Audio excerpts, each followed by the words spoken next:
There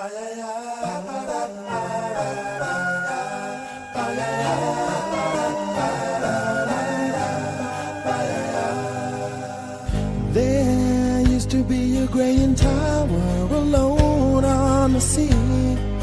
Love remains a drug that's the highest. I thought you had blonde hair. Do you like it? I think it's pretty. The light that you shine can't be seen. Baby, I compare you to a kiss from a rose on the grave. Ooh, the more I get of you, the stranger it feels, yeah. And now that your rose is in bloom, a light hits the gloom on the grave. Yes, I compare you to a kiss from a rose on the grave. Ooh, the more I get of you, the stranger it feels, yeah. And now that your rose is in bloom, a light hits the gloom on the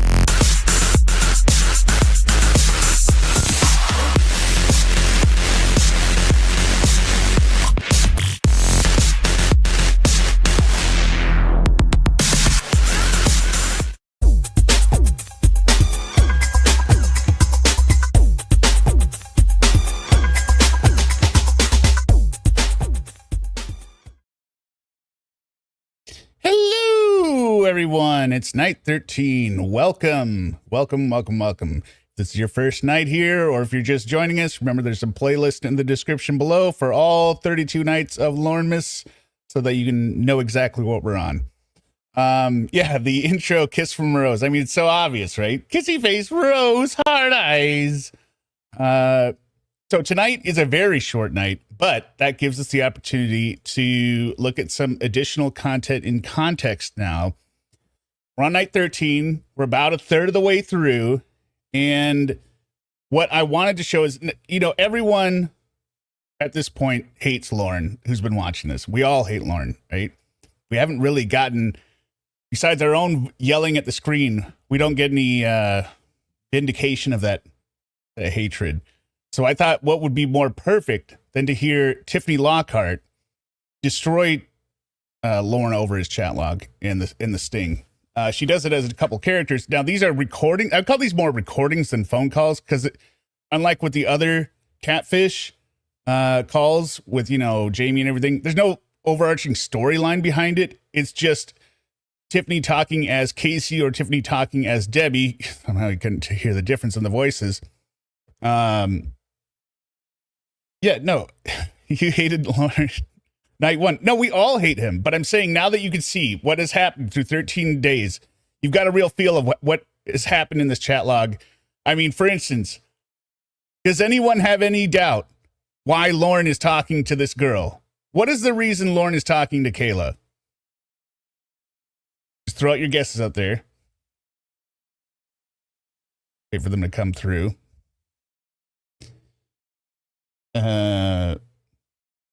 Oh, nobody's typing anything. Okay, well, I'll go with my guess. My assumption is he's sexually attracted to minors, which is yes, Luminous Von B. Because he's a pedo, right? It is that simple. But we get to hear Lorne first through the shorter call that where she's calling as Debbie or as Casey and just lights him up. And then later, we're going from a section from the I Am a Predator call, and that is what he's talking to, he believes is Debbie. And you can hear him crying and whining, and the only reason he admits to anything, it's even more pathetic, because the only reason he admits to anything is because he wants a relationship with Debbie, and he thinks confessing to being a pedo will get him closer to Debbie. But let's get night 13 out of the way. I mean, it is short. It's 12 minutes. No. That's not even right. It's 2 minutes. All right.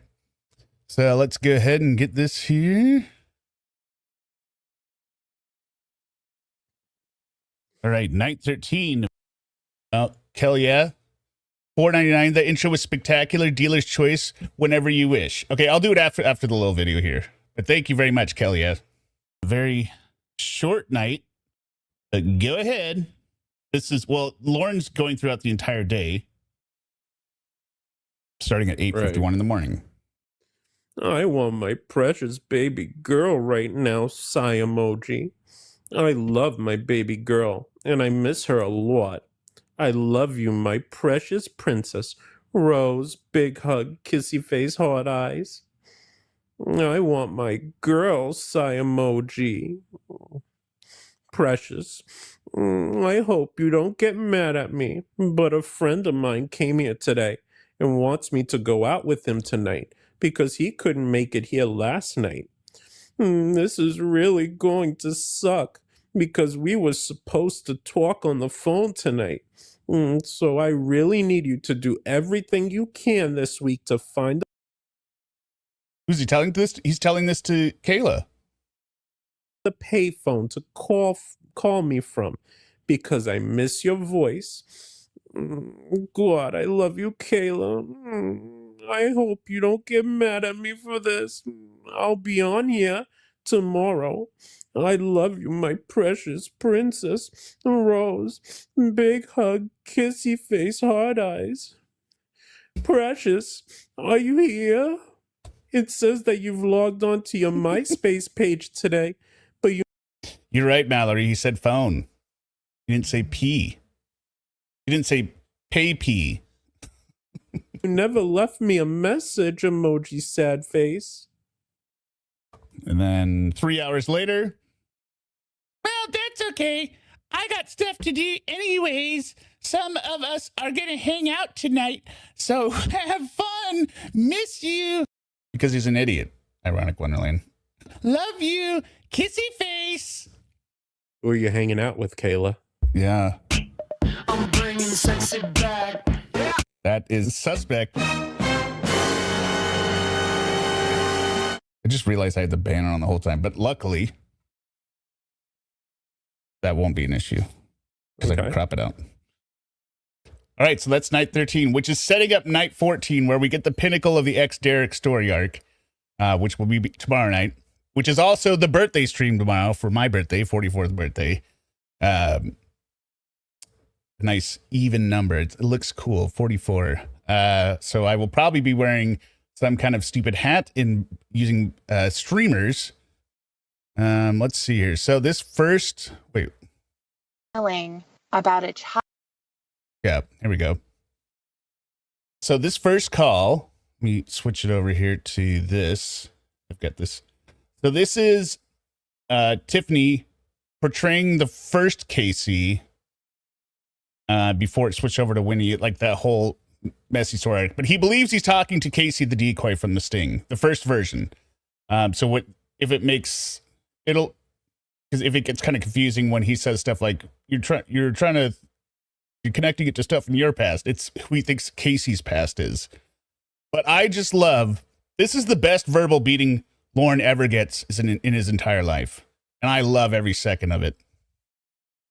So we're starting here. Child. It's so scary. Count the number of guys who showed up, and that's the number of kids who were saved that very night. And that's the part that I don't understand is, where did that come from? How did it happen? Where was the attraction? The stuff that you were saying to her was the stuff that you would say to someone that you were sexually attracted to. And you knew that this was a baby, barely out of puberty, probably hadn't really happened yet. Her body wasn't even developed. She didn't go through the normal stuff that girls go through. You wanted her to count her hair because she couldn't have had that many. And you even asked later on that month, did any more grow? And yet the fight came when you got caught. That's where it started. Who am I going to point to? Who got me into this? Oh, Perverted Justice got money for doing the show. They were there when they were. I also love the fact that Tiffany never changes her voice. Even though she pays it multiple characters, she never alters her voice in anywhere. She just uses her own voice. Weren't supposed to be. They should have stopped when I was talking to them. They told me to come there. They wouldn't leave me alone. You know that chat log was never edited. There was never a time when you said, no, this is wrong. I am doing the worst thing. It never happened. Those phone calls that you made with her made me sick.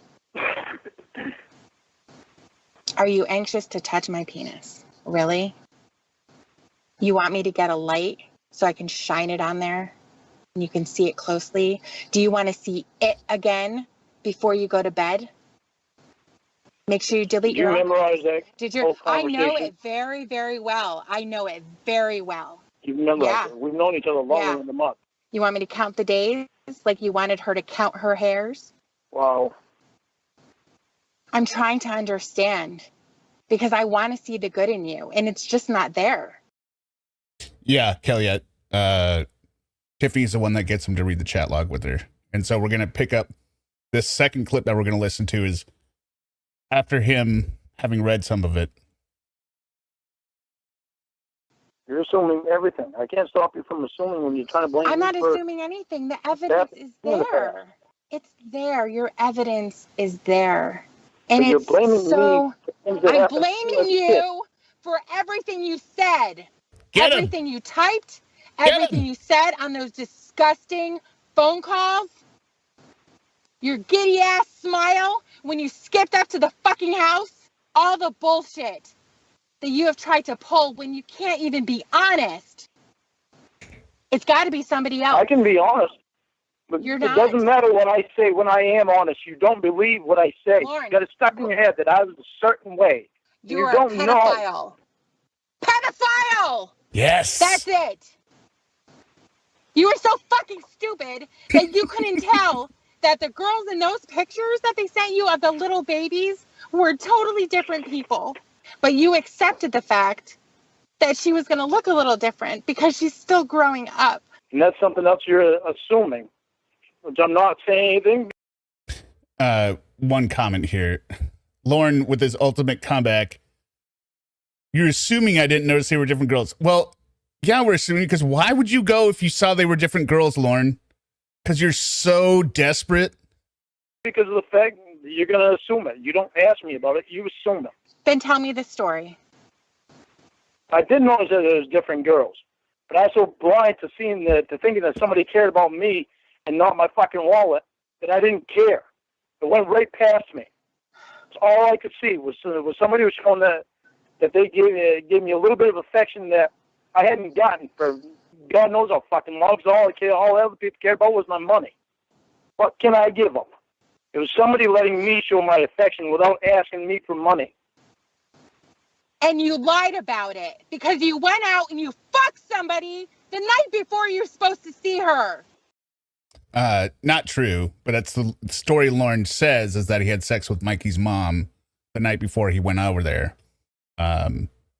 In the second call, he gets into his whole bullshit story about how he never even meant to go. I know, because I never planned on. I know I said I was going to go, but I didn't really plan on going because I was supposed to go out with a friend that night for my birthday. But you didn't go. And I changed my mind at the last minute. To get your dick wet in a little girl. That's what was better. It was better for you to go there. There was nothing else that you couldn't say that you were drunk, that you were high, nothing. It went on for a month. I tried to find something. Is there something redeeming here? Is there a time when he's on the phone with her that says, you know what? This is not going to happen. But you didn't say that. You said, I'm going to go to the store. I'm going to get the condoms so I don't get you pregnant. As a matter of fact, you couldn't even say condoms because she's a little kid, so you had to dumb it down for her. I'll buy you a bracelet. You tell me what you're wearing, what color your panties. Oh, yeah, you're not going to wear any. But make sure you put them in your bag, your little suitcase. Paint your toes nice and pink. What were you going to do when you got to your apartment? You have this little girl who has no idea what the fuck is going on, what were you going to do? You're going to say, here's Bud. You can play with him for 5 minutes, but then you're going to take your Yeah, he has no money. clothes off.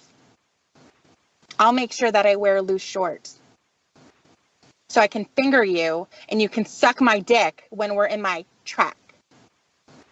I tried to find something. Oh, And oops, I forgot. Sorry, Polynomial. Polynomial with the $4.99. Real quick. Let's do sexy. I'm bringing sexy back. Yeah.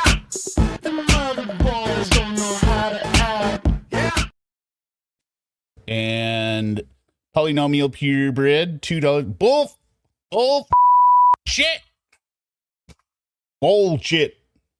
Thank you very much, Polynomial. I'm bringing sexy back. Yeah. Sorry about forgetting this. I don't have X-Derek here to keep me on task. There's nothing. It's no one else's fault but your own. You're not the victim. Don't ever think that you are a victim here, that somebody owes you something, that you can sue NBC for money because they did something to you. They didn't do anything to you. They exposed your ass, and deservedly so. Exactly. You deserved everything that happened. You deserve to be on probation for the rest of your life. You deserve to be monitored for the rest of your life. You deserve to have people know about you for the rest of your life, because that is a life sentence that you would have given to Kayla.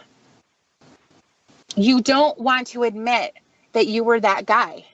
I know you don't want to, because then you were admitting that you were one of those, that you're somehow not different. Your circumstances aren't different. You're not as bad as Lurch or Bald Beaver Hunter, who came right out and said, this is my fantasy. I wanted to lick her pussy.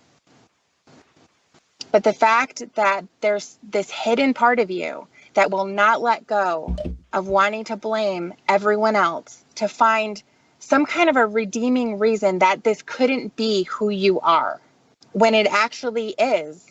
When you admit that, and you know that, and you're able to release this hate that you have against everyone else, that is when you're going to start to We don't know. I highly doubt he's employed. get better. There's never going to be a cure for who you're attracted to. If that happens to be kids, there's no cure for that. But your part in that is to not allow things like this to happen. You were so desperate for pussy. You're so desperate. You wanted someone to be attracted to you.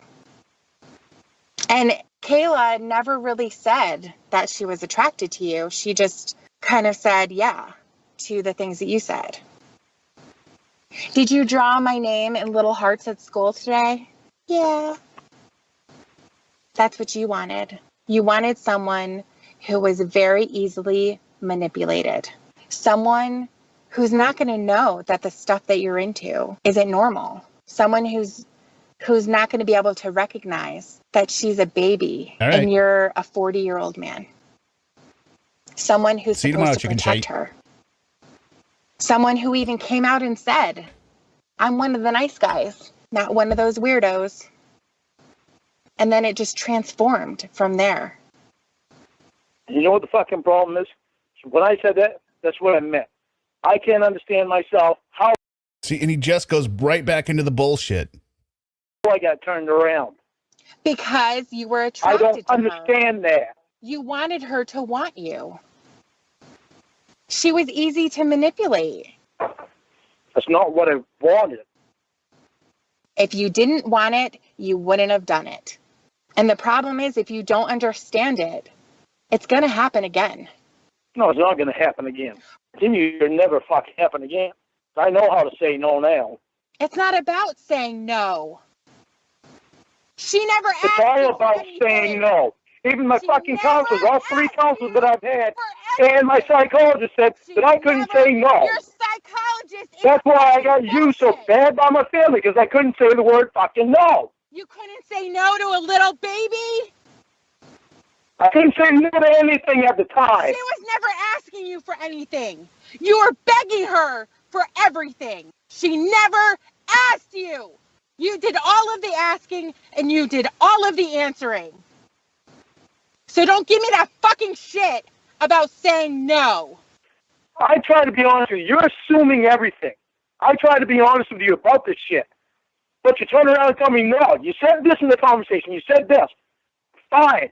I know I said stupid fucking shit in that conversation, okay? You said Don't all of it. don't try to tell me it's all about you trying to understand what happened to you as a kid. Because all you're doing is you're fucking thrashing me for this shit for 10 years ago. But I'm still trying to deal with it. That's the fucking problem. Church of God. What a bunch of fucking jackasses, It has Church of God. nothing to do. This has everything to do with you. It has nothing to do with anybody else. All they did, from what I can see, and there's a ton of shit out there.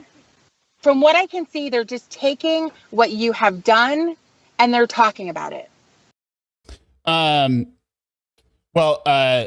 it's not about saying no, but the point that sorry, who made it?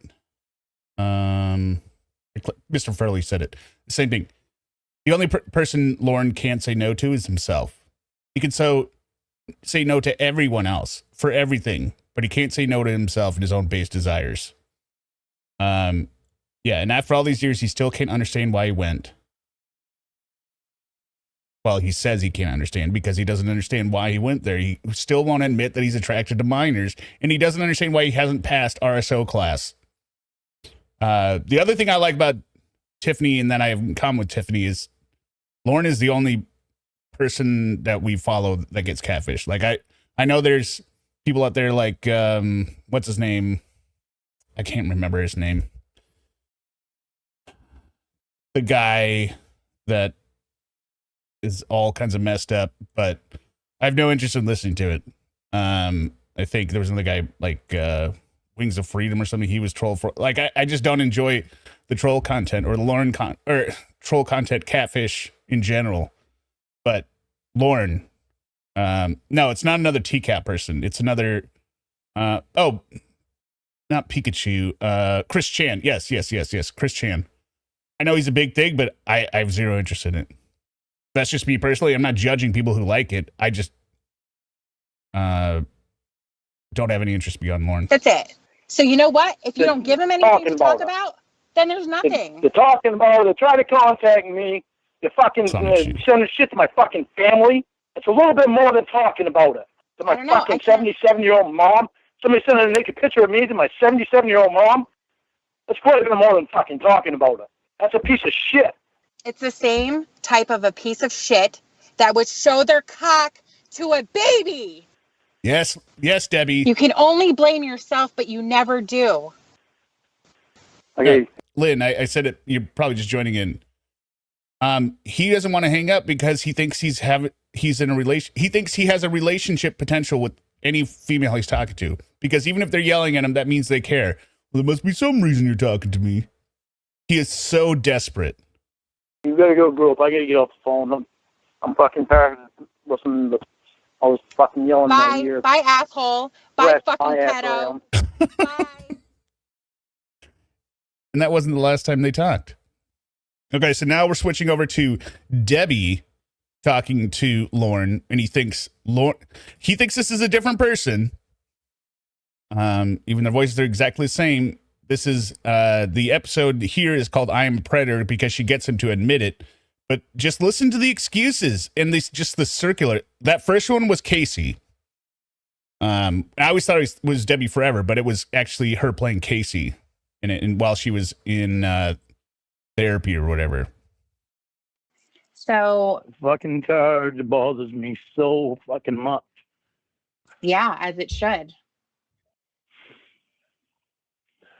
I mean, I think that there's a lot of people that are going to be in your shoes. And now this is Debbie. Some of them are sitting in prison because they killed someone. Some people are sitting in prison because they were driving drunk and they killed someone. That could be it.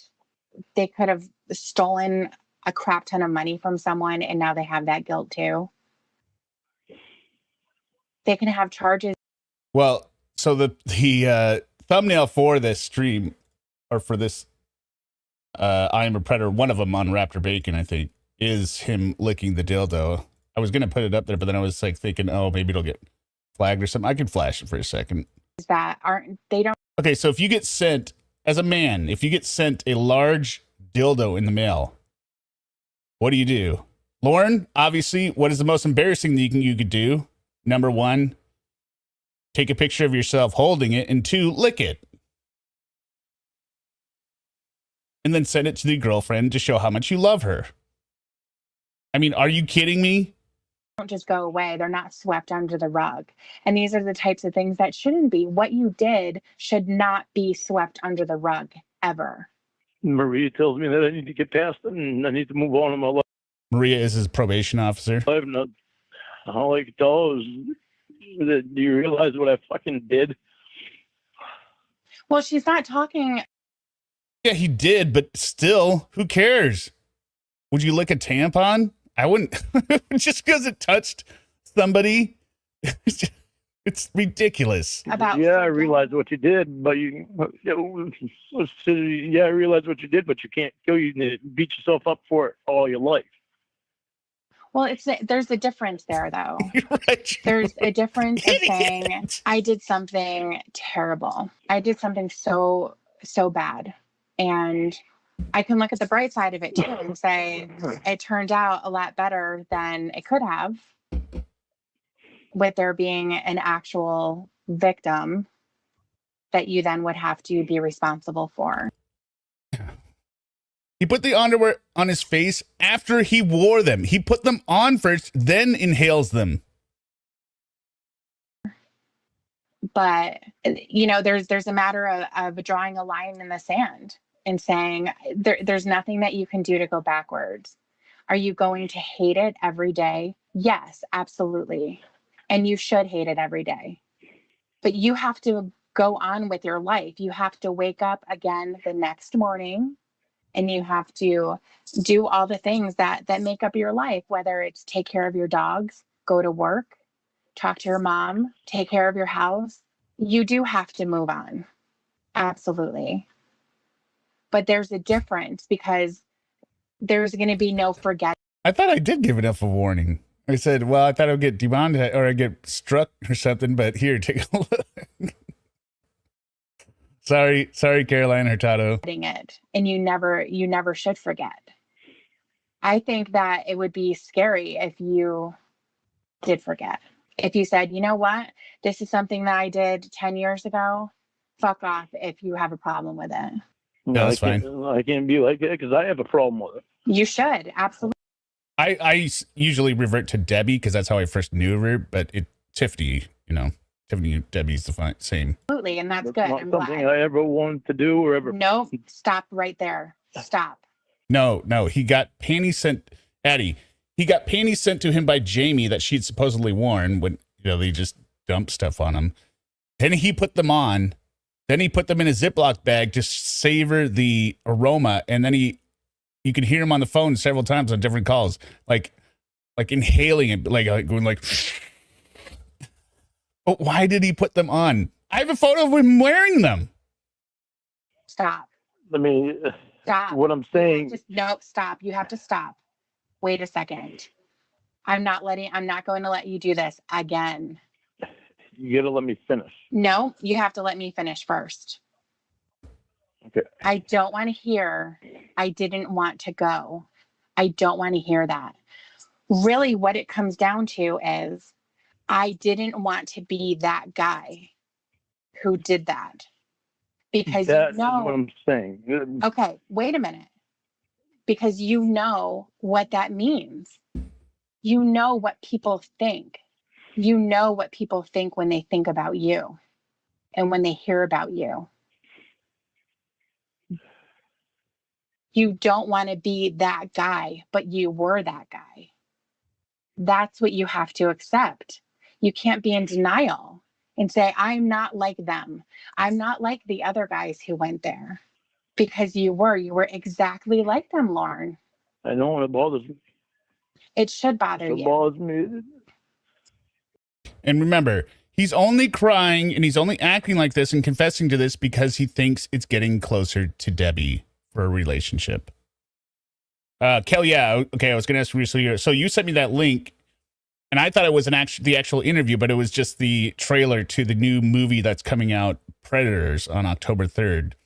What I like about that trailer is they basically used the Lorne call with Kayla as the overview for the intro, like, hi, oh, you sound so sweet. I'm going to try and find if we can find a ripped copy on the internet.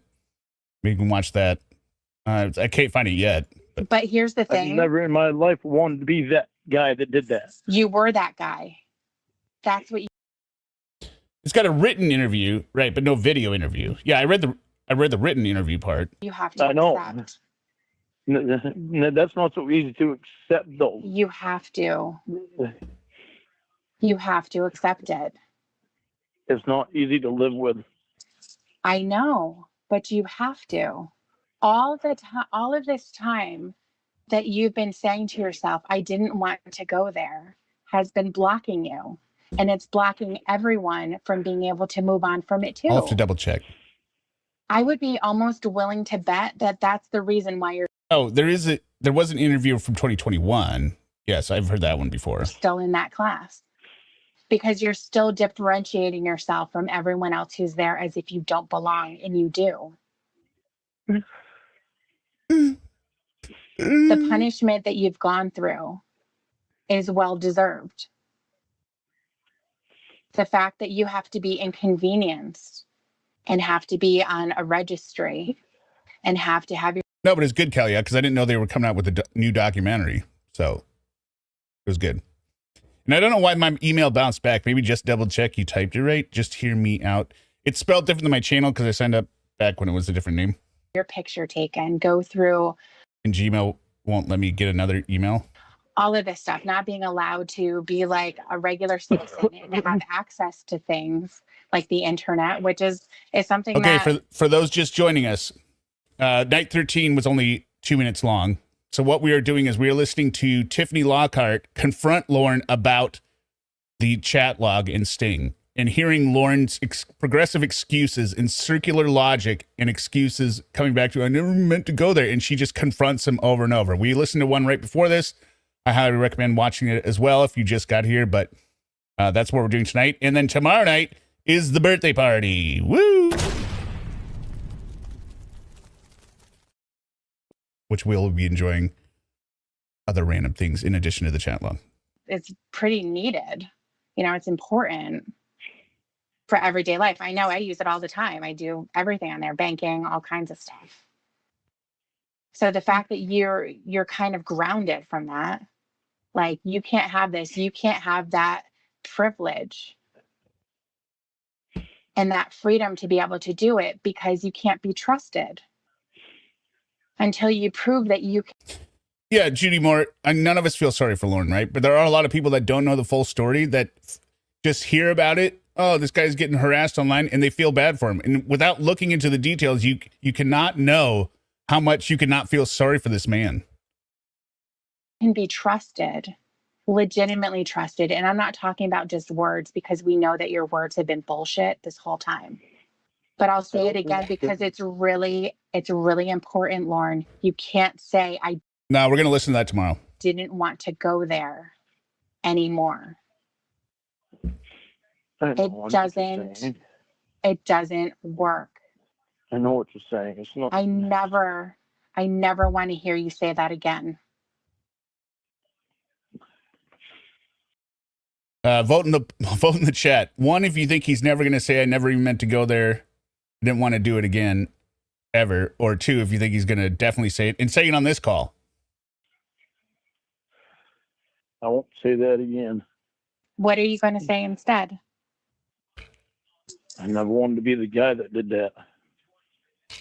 That's actually the words that I've always meant to say. Never said it. I think that even that was going to be too hard for you to say. I think that you really did mean, I didn't want to go there. Those were the types of things that you wanted everyone else to hear. Because like I was saying before, you want to differentiate yourself from everyone else. You see people that were on the show, like this Lurch guy that you talk about, how disgusting. The people who have been convicted of molesting other children, people who have been caught before. There was one guy who showed up at the house and then the very next day showed up again. Not at the same house, but it was the same, the same operation. So there, there's guys who walked in naked. Yeah, that's what's really fascinating, or not fascinating, frustrating, but also bafflingly stupid about that. Lorne can have this entire Debbie/Tiffany lays it out so clear for him, and then he think he's got it, and at the end he's right back. His brain flips right back over. I just need to know why. There's guys who brought alcohol and all kinds of stuff. I mean, but you have to understand that you're no different from them. You were just as dangerous. You were a predator. That's not what I wanted, though. I know. Nope. When you say that's not what I wanted, you have to change those words in order for them to be actually correct. Yeah, tomorrow we're going to hear the mac and cheese story again, where he says the most disgusting behavior he's ever seen from his siblings. But I need you to listen to what I'm saying, though. I will listen, and then I'll correct you. It's out on the Predators documentary with Chris Hansen is out in select theaters right now, and it's supposed to go nationwide 10/3. So I guess Friday. But yeah. I don't know how wide that means, right? That means wide to all the places that show documentaries, because it is a documentary. So even when I was sitting there talking on the computer, I never wanted. In my head, I knew I didn't want to go to the sing house. Okay, what does that mean? Why not? Just because it was just something to do, just sit there and talk to someone, and she made me feel like she cared. Okay, but wait a minute. Just something to do. Did he just say something to do? Going to the house? Because he said he had plans on his birthday. After being so used by my family and feeling like nobody. Oh my God, I gotta back it up here because I stepped on it. Even when I was sitting there talking on the computer, I never wanted. In my head, I knew I didn't want to go to the sing house. Okay, what does that mean? Why not? Just because it was just something to do, just sit there and talk to someone. Again, that's horseshit. He says he had plans. He simultaneously says, I knew I didn't want to go there. It was just something to do. And I knew I didn't want to go there because I had plans. He's so stupid. But again, he's trying to thread that needle where he's trying to make Debbie believe he's somebody that he isn't, so that Debbie can fall in love with him. And she made me feel like she cared. Okay, but wait a minute. After being so used by my family and feeling like nobody cared. Okay, but wait a minute. And that's what kept me talking. Okay, but wait a minute. What do you mean you didn't want to go there? Why not? I mean, I did not want to go to the sting house. But why not? I sit there and talk all day, but I didn't know why, because I knew in my head that it was wrong. Okay, why was it wrong? Then, because she was underage. She was 13. Mm-hmm. And it was wrong for me to do that. Right. It was wrong for me to do everything that I did on there. Just because you know it's wrong doesn't mean you don't want to do it. Right?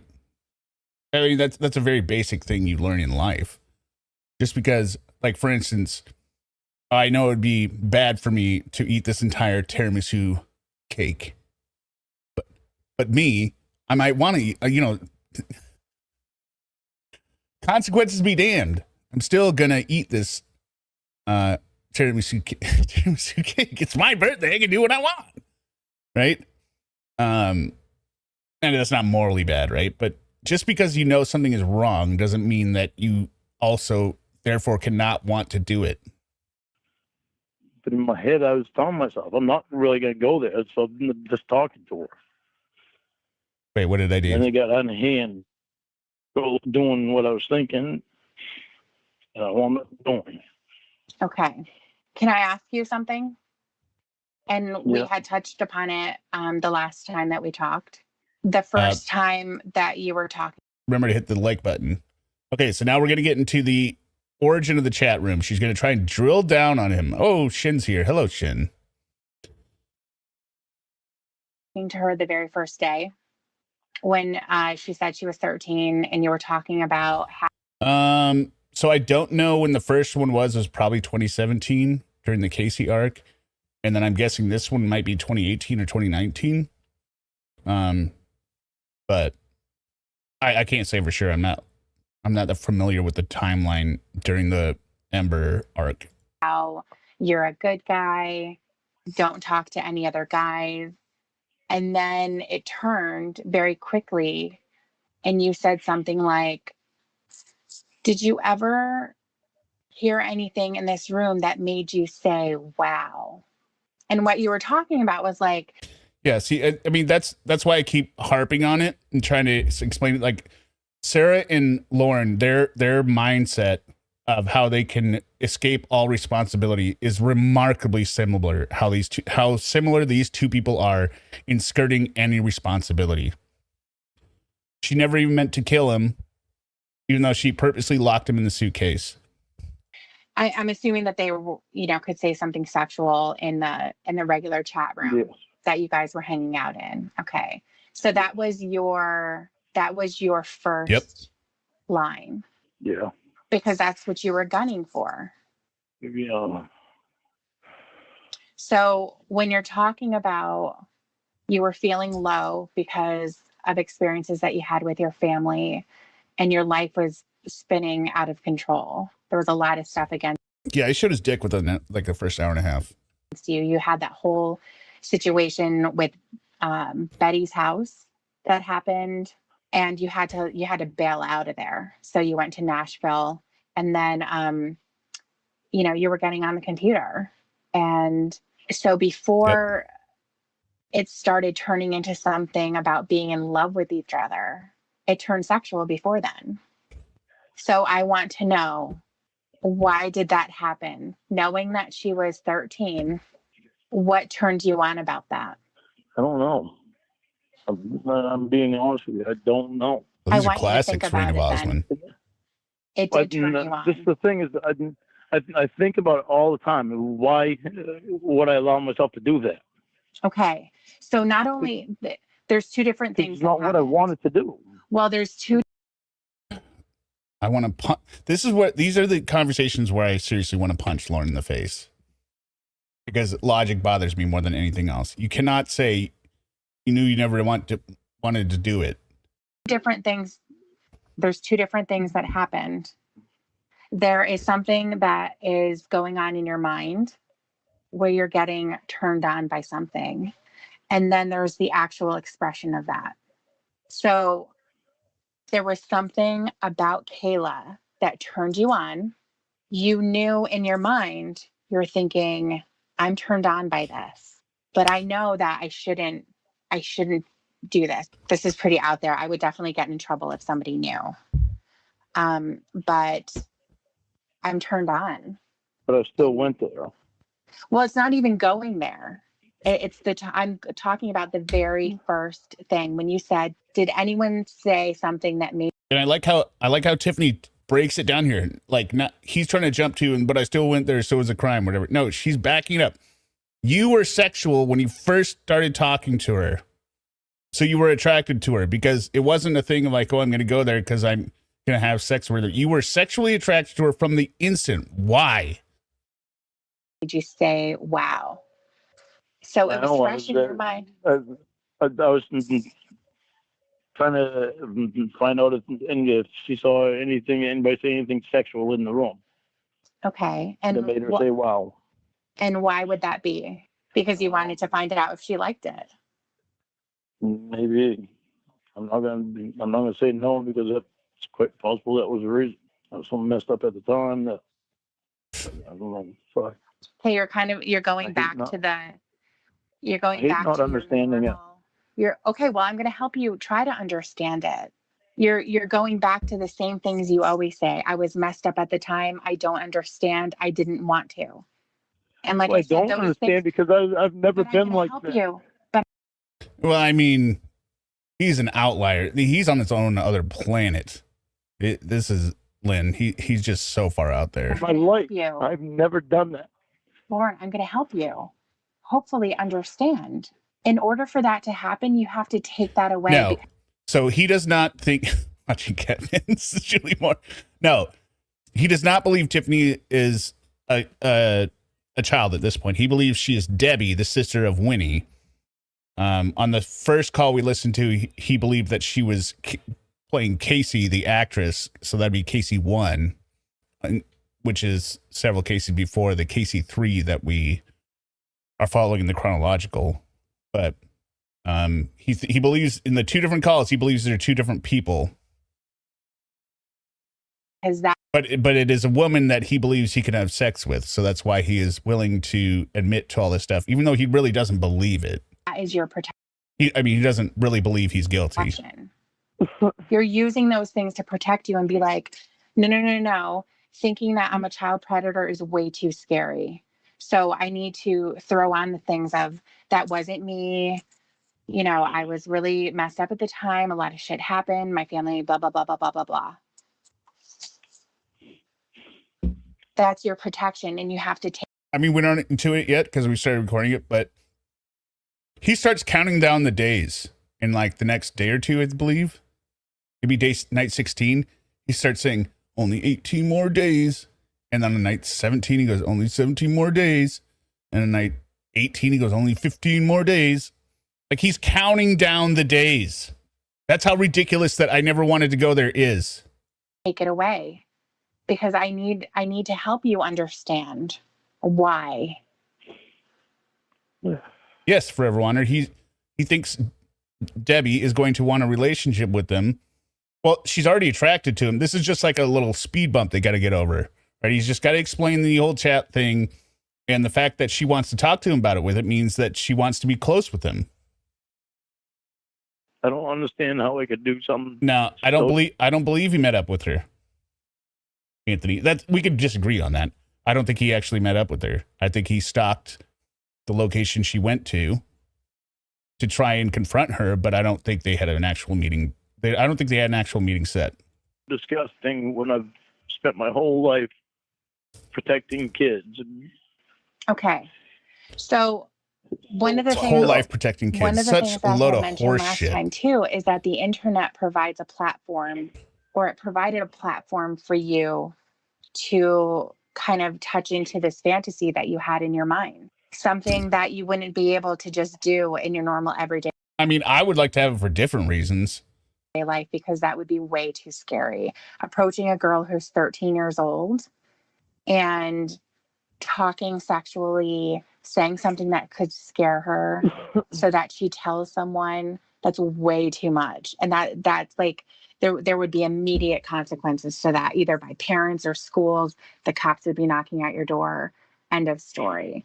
But somebody who's on the internet, it's again another safety net, somewhere that you would be able to engage in that and be turned on, be able to talk about stuff that turns you on that you wouldn't normally be able to do. That's where that came into play. Shins, you're right. Tiffany should send a bill to the U.S. probation office because, this is more of a real conversation than any of his therapists and counselors ever had. They were all kind of they were treating Lorne exactly like every other type of offender who isn't hell-bent on denying the reality of what they did. On the other hand, if you've never seen somebody like Lorne, how could you imagine he would be that? Because So it that- wasn't a real thing. No, it's not that it wasn't a real thing, but it wasn't something that you were engaging in with the people around you. So you weren't just going to a playground and chatting it up with a 13-year-old girl. You were doing it in the safety of your home where you could hide. And if something scary happened, like, she says that she's scared or her dad gets on or something like that, you could just shut down your computer and completely throw it away or something like that. I So don't know why I didn't think then why it wouldn't affect anybody with me just doing that. okay, so Wouldn't that's the affect reason. them. All right. Emergency update here. Everyone hope that Devin Achain for the Miami Dolphins running back does not get a single yard more. I'm up by 0.02 points in my matchup. I always lose my birthday weekend matchup. It's terrible. Or that Chase Brown gets something done in the next quarter. Many people. That's the reason why you did it. It's because you didn't think it was going to affect anybody. More importantly, it wasn't going to affect you directly. With the scariest part of the whole scenario is getting caught. Yeah, that's definitely the scariest part of the whole thing, and I know that. Okay. So then being on the internet took that away. So now that we know that part, I want you to tell me. Part of, I want you to tell me how I can bring myself to do that. Well, it just ties into what we just talked about. I think it was you felt safe doing it. Being on the internet made it safe for you. So now that that safety net was there, I want you to tell me. Now, football players get injured all the time. I already lost Tariq Hill in another league tonight. Injuries are all over the board. I'm just saying, it sucks. It's 147.65 to 147.63. That's how close this match is. What turned you on about Kayla? 2/100ths of a point. It's because somebody was paying attention to me and not wanting something from me. Oh my God, we already heard that on the other call. He thinks, oh, so, you know, this is the thing he's convinced himself of. The reason that he's not at fault is because people used him, so therefore he was desperate and vulnerable to somebody that wasn't going to use him in the chat. And, you know, that explains why he was so enamored by somebody that wasn't really saying anything. He's such an idiot. Never even got to that point, though. I'm talking about the very first time that you talked to her. Yeah, bring it back. Because you're talking very about... first time. Well, okay, see, that's what I'm saying. Is when I first started talking to her, I really meant to be just a nice person, just to give her somebody to talk to. What did he start the chat with? You're a little cutie, right? Do you have done the That's same? what I say when I said I never meant to. Okay. Would you have done the same for a 13-year-old boy?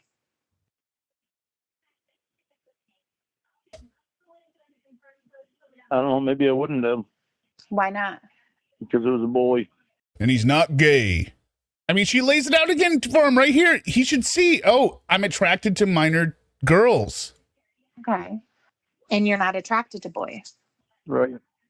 Okay. So that sort of chips away at the I wanted to be a nice guy story. Yeah, because Okay. So then I want you to continue and I want you to explain what turned you on about Kayla. After all of that, I want to be a nice guy. Don't ever give anyone your name. Stuff like that. Because we're still talking about the very first day. Tell me what turned you on about Kayla so that you turned on your camera and showed her your penis. It's such a good strategy to confront him with. you know, this is so hard for me to talk about. I understand. Deflection. I understand that it's really hard for you. Because you know what it means. You know what it's saying about you. That I had bad intentions right from the beginning. What were the bad intentions? To have sex with a 13-year-old girl. Okay. Oh my God, have we made a breakthrough? No. Jesus.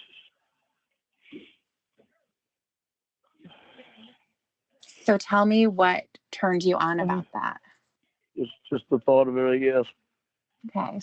You can hear this little stupid goddamn whimpering in the background.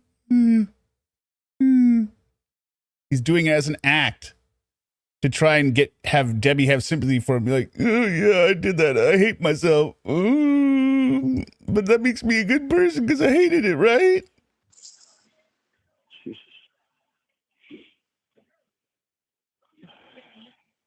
So tell me what turned you on about that.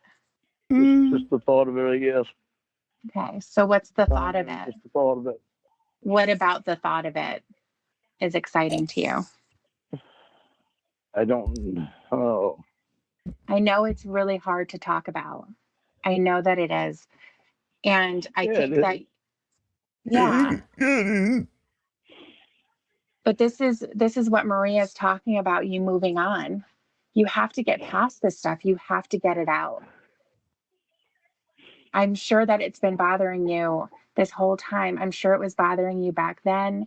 You had these thoughts in the back of your mind. They were there. It didn't just all of a sudden happen that night.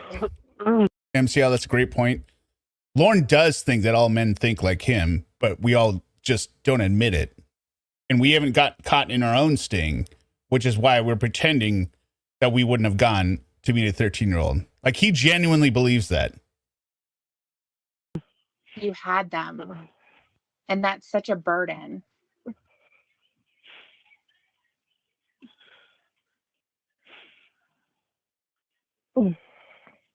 Stop crying, you little sniveling. Because there's a side of you that knows. You know. I hate it when he fake cries. You know that you didn't want to be that guy.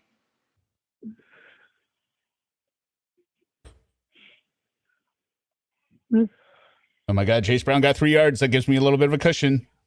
So I want you to keep pushing. You're a lot stronger than this to just stop yourself.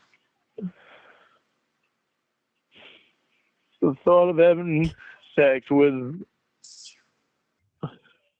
an underage girl that was a virgin. Okay. And what was exciting about that for you? Just because she was an underage girl that was a virgin. Hit the like button. So about it being an underage girl who's a virgin, what were the types of feelings that you were having about that when you would think about it? Like, what? Yeah, he cannot be rehabilitated. I mean, the first part about rehabilitation, I mean, I'll say something controversial here, I guess. I do believe that people have that attraction in their hardwired in their brains for whatever reason. Maybe it's trauma earlier or whatever, or just their natural predilection. You've got to imagine that if there's across the spectrum, something happened, or that's the way they were born to be attracted to maybe adult women and younger, or whatever because they're pathetic and they can't talk to real women, that skews it lower, right? That's why we respect, like, there's like, I think in Australia or something, there's like a trailer park of RVs of RSOs that they're like, yeah, I know I'm an offender. I know I'm attracted to children. I need to be in this place. And we all keep each other accountable, right? Because, I mean, if you have that desire, what else could you do at that point, right? Other than acknowledge it and be like, yeah, I'm a dangerous person and this is where I'm going to stay so that I don't hurt anyone, because I know even if I get weak, I got other people hold me accountable, right? But Lorne won't even admit. I mean, he admits it here, but he doesn't really admit it, because he goes later, he turns around and says this is all, maybe there's one in Florida. Maybe it's Florida. And it was on the Australian 60 Minutes that I saw it. But Lorne will say he's attracted here, but then he will reverse later and say, no, I didn't say that. I never meant.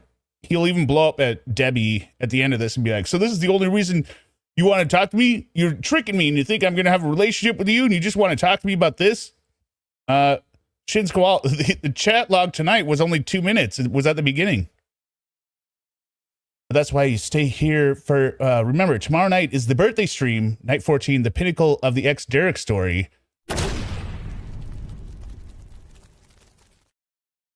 Where it's going to be a big celebration. Lots of fun. What was something in particular that turned you on when you were thinking about this? When you were having your moments alone, what would you think about? Yeah. Oh God, that is fucking hard to talk about. I know. But like I said, Yeah, that's the whole point. They are excluding themselves from society, forever wanderer. Like, they know they have this predilection and they're like, yo, isolate me, keep me monitored, all this kind of stuff. Right? It makes sense. it's going to be freeing for you. It's something that it has to. I mean, it's kind of like the same thing of me being attracted to women, right? Let's say I wasn't married, right? Well, does that mean that I need to, or does that mean that I can never be around women again? Like I'm just going to go attack all the women? I'm not, this is going to get very murky very quickly, right? But I do believe that that is something that can be achieved, right? You can be celibate if you're attracted to children. If you have that right mindset, they're like, no, I don't want to hurt kids, right? Happen, Lorne. I've never gone this in depth talking about it with anyone. Okay. And here he is trying to gas Debbie up. I mean, I've never talked to anyone about this, as much as I'm talking with you. You're so special. Well, I'm glad that you're able to do that today.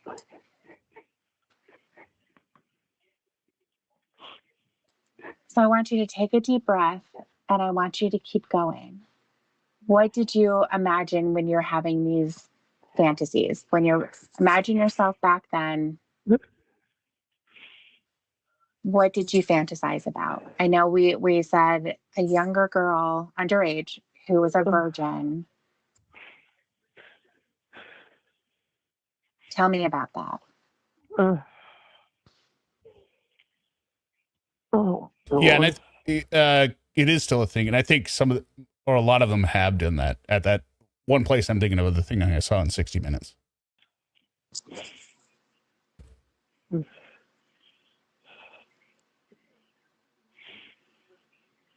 Just her being naked and me being naked with her. And me trying to be gentle with her. And Oh, my God.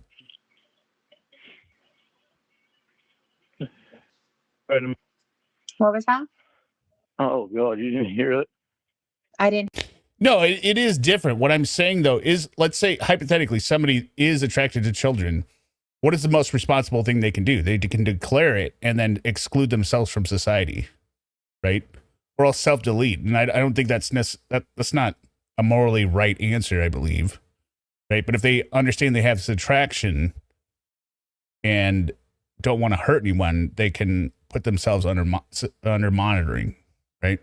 Hear the very last part. You said being gentle with her, and then I think it might have cut out or something. What else did you Trying to say? be good and trying to be good for her. I'm going to back it up. Even though this is a disgusting part, this again supports the fact that this guy is a virgin. Oh, God.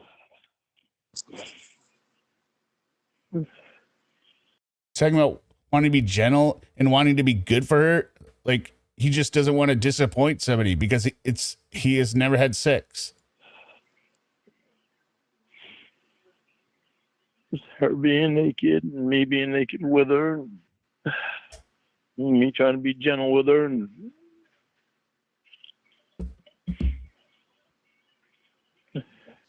And What was that? oh, God, you didn't hear it? I didn't hear the very last part. You said being gentle with her, and then I think it might have cut out or something.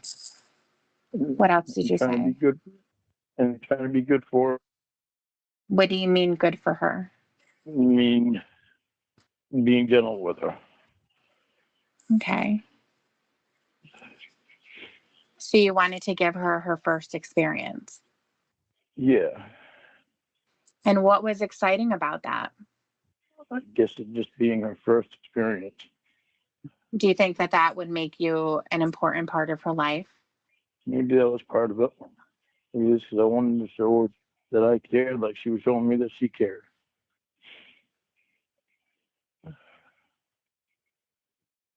Okay.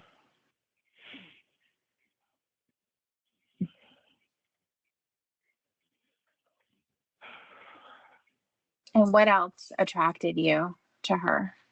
Her hair. Like her blonde hair, you mean? Yeah. She was Okay. like blonde. Okay. And she was showing me that she cared about me, and that meant a lot to me at the time. Well, that happened later. Stupid hair fetish. That happened later because you had about a month to talk to her before everything happened at the end. So we're First, it was still, just me being horny. you were horny. Okay. Absolutely, NWA. If Lorne had money, he would be like Jared Fogle and hire people to find the victims. Absolutely. And how did you feel when you found Kayla? That must have been really exciting for you. What do you mean? How do I feel when I found Cable? Well, I mean, she's 13. She's exactly what you were looking for. No, that's where I got to stop, because she was not what I was looking for. I wasn't out looking for a 13-year-old. I didn't. When I went in the chat room, I went in an adult chat room. I didn't go in a teeny bopper chat room. Right. I understand. I was not looking for that. Right. But you found her, though. So when you found her, how did you feel? Were you thinking like, oh, finally, this is my ultimate fantasy that I can't tell anybody about? The stuff that I'm talking to you about, I've never gone in depth with anybody, including Emma or Winnie. See, he's bringing it back around to the closest. He's 100% bullshitting. He is just trying to get a relationship with Debbie. Okay. With this stuff. What about with Allie? Well, with Allie, I'd never got this in depth with Allie about it Allie was a former counselor. either. I've never been this in depth with it with class to go this deep into my thoughts. I can tell you that they probably already know your thoughts and they've been waiting to hear them. Well, they've heard some of them. They haven't heard this in depth. But that's Nobody's been as close to me as you are right now, Debbie. what they're waiting for. I have a problem going this in depth because I hate thinking myself doing what I do. Right. It's like ripping off a Band-Aid. You just do Right. it. Yeah. Forever Wanderer, you're right. Yeah, like ripping off duct tape. Yeah, duct tape. But you just do it because it has to be done. It has to be done. And that's how you can get the help that you need. Yeah, he does discuss this at the end. Raverina Denver said he's lying again. When he went into those chat rooms, he immediately started hunting names that made references to girls' ages. Then he started fishing. Yeah, he says how he went down the list and looked at every single profile image and then saw if they were a girl and then would message them with this, oh, you're kind of a cutie. When you're talking to Allie or when you were talking to your class and when you were talking to Emma, you knew these things in the back of your mind. You knew that they were there. And it was way too scary for you to say them. And that was the last call we did with the chronological, I believe, Boom Shicky. Unfortunately, the flip side to that. Yeah, it is the last call we did with brotherly love, right? So I guess we know who's not keeping up on the playlist. Is that they're not able to then help you in the best way that they can. It's hard for me to. Why wouldn't he go into depth with Allie, but he would with Debbie? Lol. That's an interesting question. I have the answer to that. Does anyone else in the chat, somebody that know what was the problem? Why couldn't he get into depth with Allie?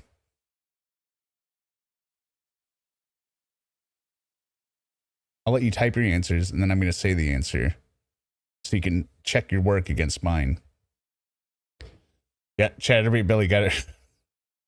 Allie was married. So, you know, he had no chance with Allie. Allie was married. And if you wonder how we know that, it's because Lorne literally says, well, Allie was married. Deal with. It's hard for me to live with. It's not the guy that I ever wanted to be. Right. And unfortunately, the internet gave you that ability to be that guy. Yeah, Shin has an in-depth answer more than I did here, but this is why he couldn't open up to Allie, but he opens up to Debbie. Because he could still have sex with Debbie, potentially. Fucking mad at myself for doing that. When did you start getting mad at yourself? Right when I did it. What do you mean right when you did it? Right when Chris Hansen walked out. Okay. I was like, fuck. Fuck is going on? Well, at first I was really nervous. I was like, well, who the fuck is this? I didn't know Chris Hansen. I'd never seen the show before. Well, yeah, but it was an adult, and you weren't expecting an adult. Yeah, well, that's what I thought was either her father or a cop. I didn't know who Chris Hansen was. I'd never seen him before in my life. That's fine. But like I said, it was an adult male walking Yeah. out. Yeah. It was Said it was her dad, I bet, when he got cut. He could have also been ex-Derek. You never know. Maybe that's ex-Derek up there. I'm bringing sexy back. You weren't supposed to have him over here tonight. obviously going to know why you were there. Yeah. So you were mad at yourself for getting caught. I was mad at myself for getting caught. I was mad at myself for going there to begin with. So I knew better. I even said that in the conversation. What did you say? I could wind up going to jail because of it. I said that earlier in the conversation. Okay. I knew better than to do it.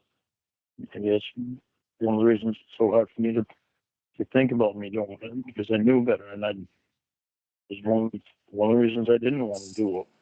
But the chance that she was real was better. It was a lot stronger.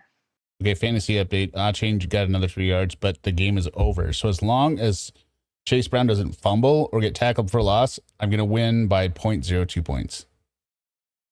Because you couldn't pass up that opportunity.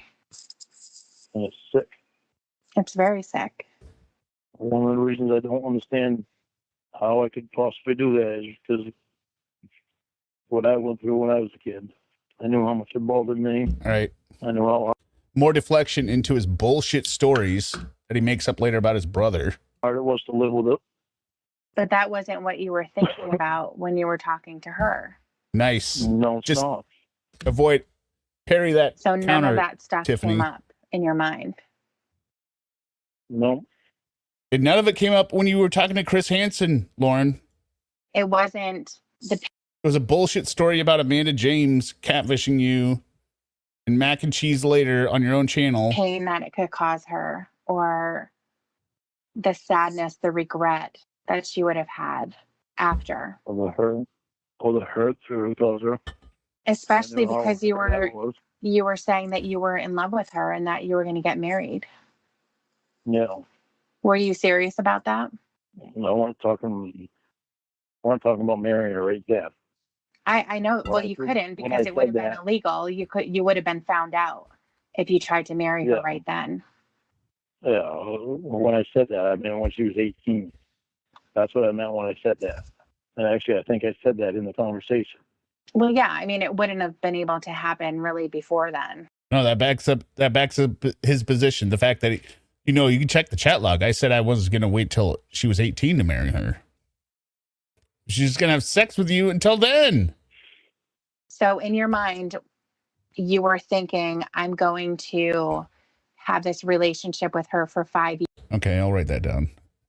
Chins Koala says, bet the over on all my Patriot games this year. All right, that's a solid. Yeah. Okay. I don't know why the hell I was thinking that. That I knew that wouldn't work. I really hate stuff for doing it. No, it's the Amanda James story. He was catfished by Amanda James, but it had nothing to do with the sting.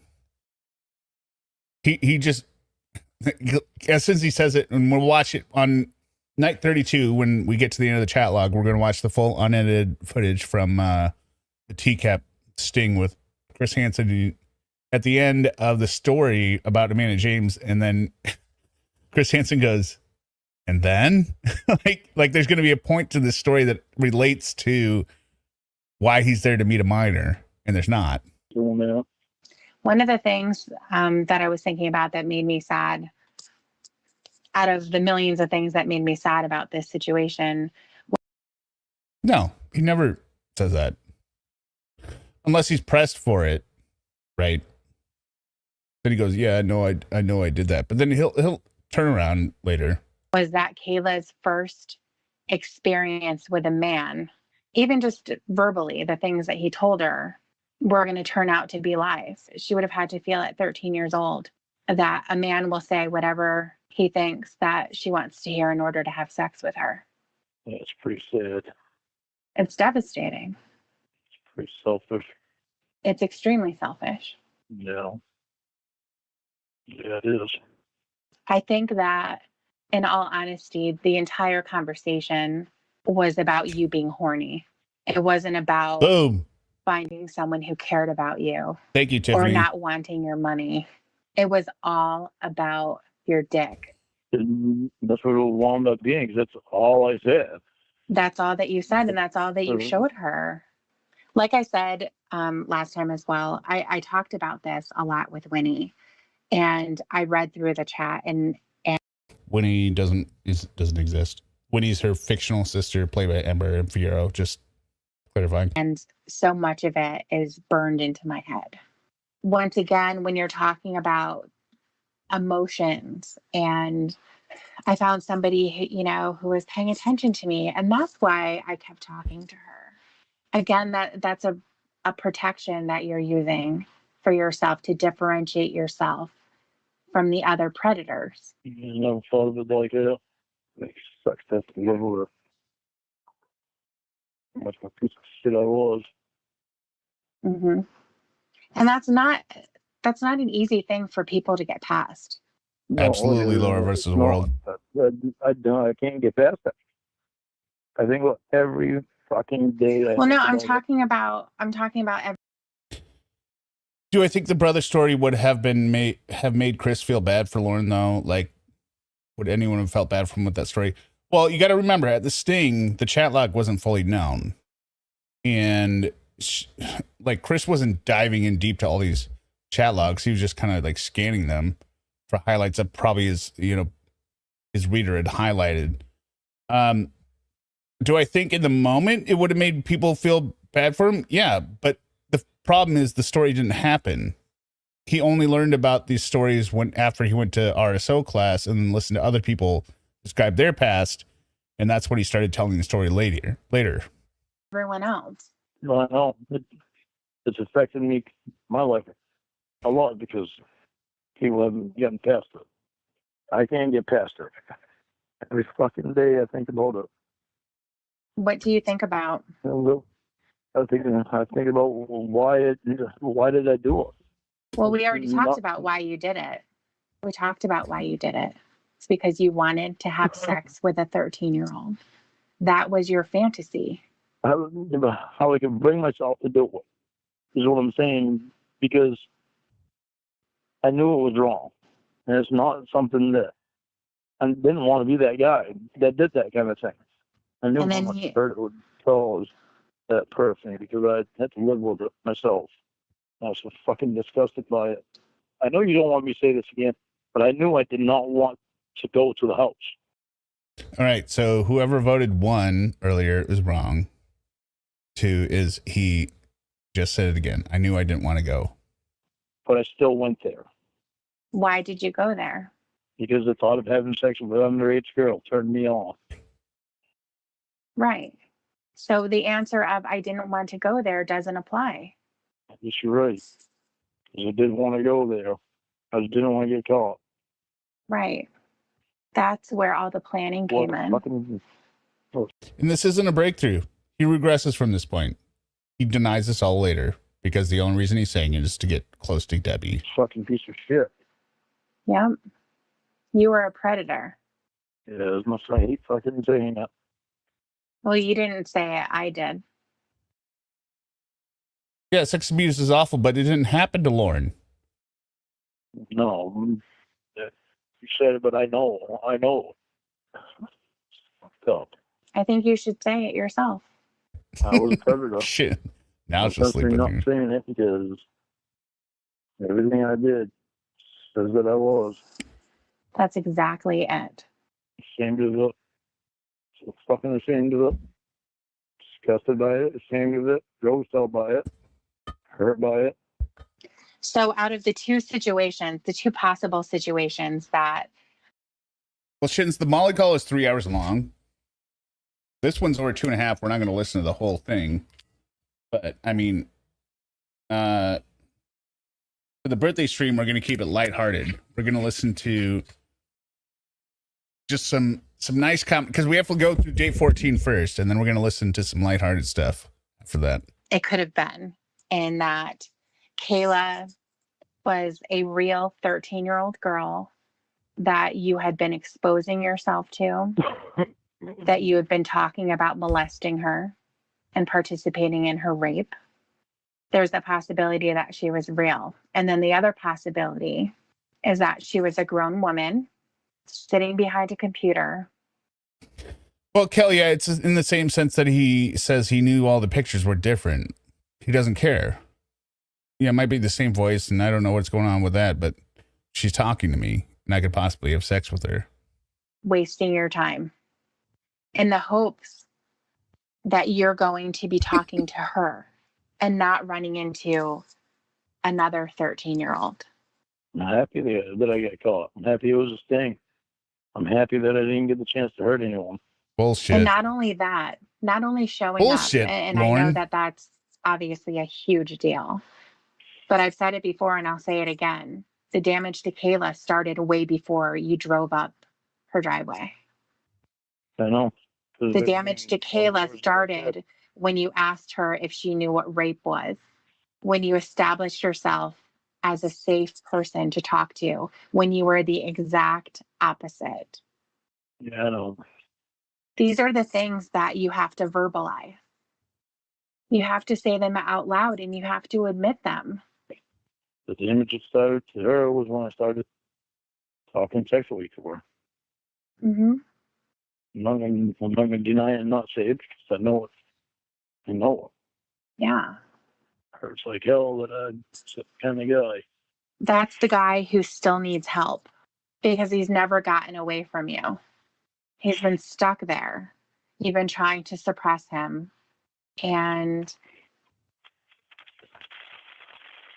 he's not able to leave. Is he blowing his nose with newspaper? Does anyone else hear that in the background? That guy, I don't know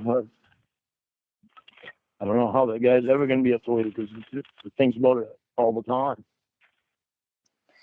Well, I don't mean. He has a hard time letting people in because of what I did. Yeah. And the opposite is going to be true as well. People are going to have a really hard. It's a paperback. Is that more or less embarrassing than newspaper? He's just using a brown sack lunch bag to blow his nose in. time letting you in.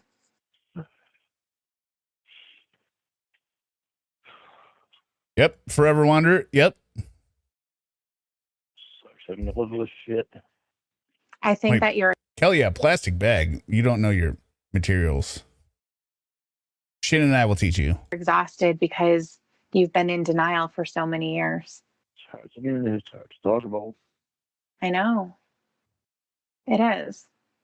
The worst thing that you can do at this Anthony? point, Lorne, now that you've started to talk about exactly what you were thinking that first night with Kayla, the worst thing that you can do is go backwards. I don't want to go backwards.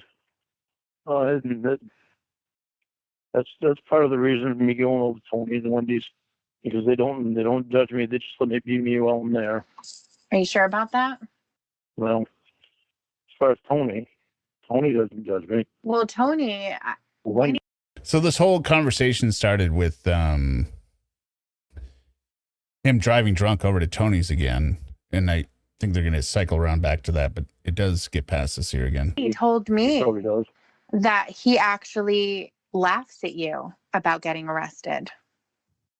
Oh, yeah, he did. But he tried teasing me about it. So he realized that He teases him by saying, "Down, get down, sheriff's office, get down." it pissed me off. I had a lot of anger when I got out, and a lot of it was towards Tony, and Tony's actually the one that I took it out on. So I'd go over there, and we'd get drunk. And I said things to him that I'd been wanting to say for years, and he knew I was right in saying everything that I said. And now he's trying to do some kind of flex, like, yeah, Tony knew I said the right thing. I stood up for myself. Yeah, Lorne buys beers for Tony, the man that he's saying I stood up to him. He knows I'm in the right. We get to the point where we push each other around outside, push me on the ground and piss me off, so I get up and push him down too. I'm that motherfucker. Try to. It is so weird. He gets into this display of physical dominance. Fucking push me again. And I surprised him because he didn't. Yeah, Lorne called the cops on his brother driving drunk anonymously, even though he did it all the time. Realize that. So I wound up pushing him on the ground, but we never hit each other.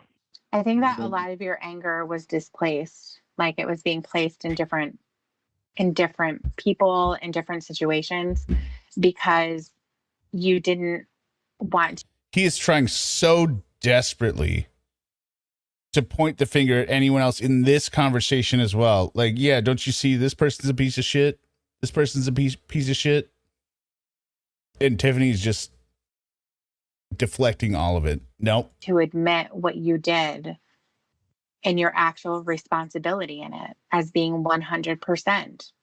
Yeah, because nobody else drove me there. It was me that drove me there. It was me that put myself at the computer. Right. It was me that did the whole thing.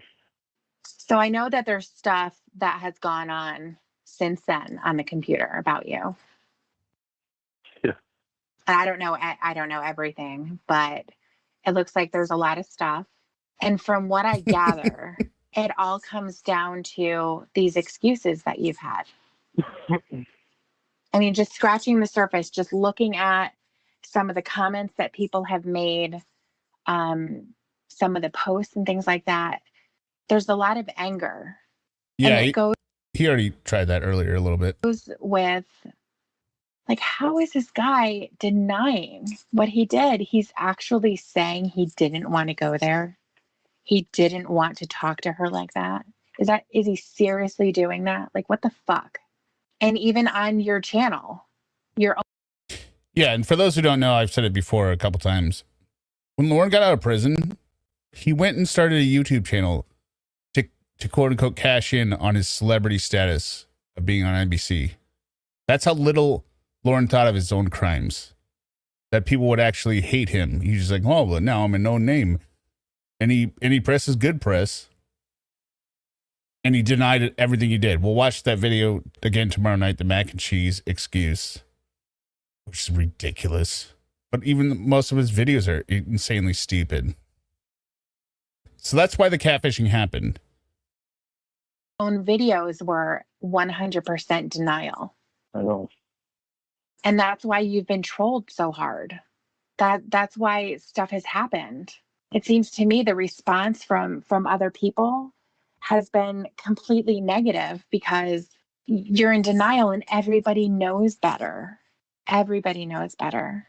I didn't want to admit it to myself. I didn't want to think myself that way. I know. I knew I didn't want to think of myself that way. I was ashamed of myself. Yeah. And that makes perfect sense.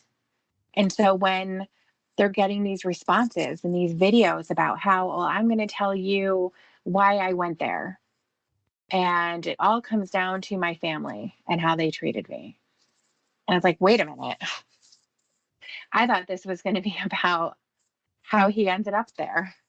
And now he's talking about other people and how everything else seems to boil down to other people did things to me and pushed me in a direction where I ended up taking my dick out for a girl and I drove to her house and wanted to fuck her. And that is so frustrating. So frustrating. Yeah, I know. So think about it.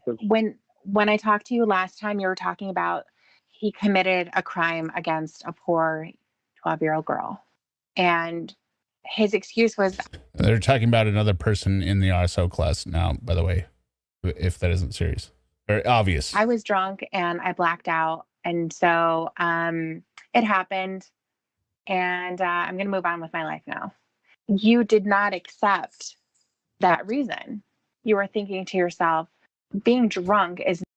Yeah, he's not the victim of his own crime. Or you're not the victim of your own crime, Mr. Armstrong. That was from the judge. Judge Woodcock, I believe.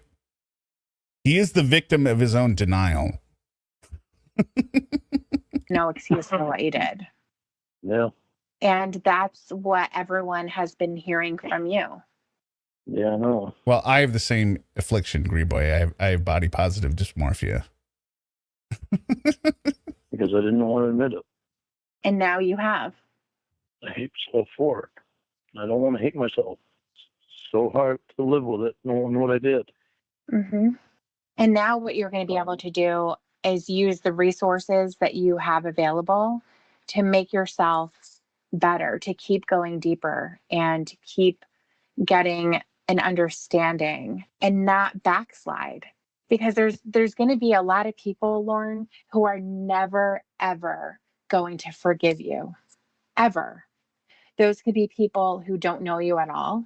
And they can also be people that are in your own family and people who are your friends. It's just going to be a part of the consequence. And they're not a bunch of assholes. They're not a bunch of people, can't move on with their lives. Nothing like that. No, it's body positive dysmorphia. I can tell because when I look at the pictures later, I'm like, oh my God. It's just, that's the way that it's going to be. It might take some time before I'm able to talk to anybody else about it besides you. As deep as what I've gone with you. Well, that's okay. I mean, if that's the case for right now, that's okay. I'm hoping that you're going to be able to branch out from there. Oh, welcome, George Glass. And I assume you will try and delete this comment later, but that's why we have it on screen. Tony Egg, George Glass. You can never hide. I'm hoping that you can talk to other people, including your probation officer and your class, especially.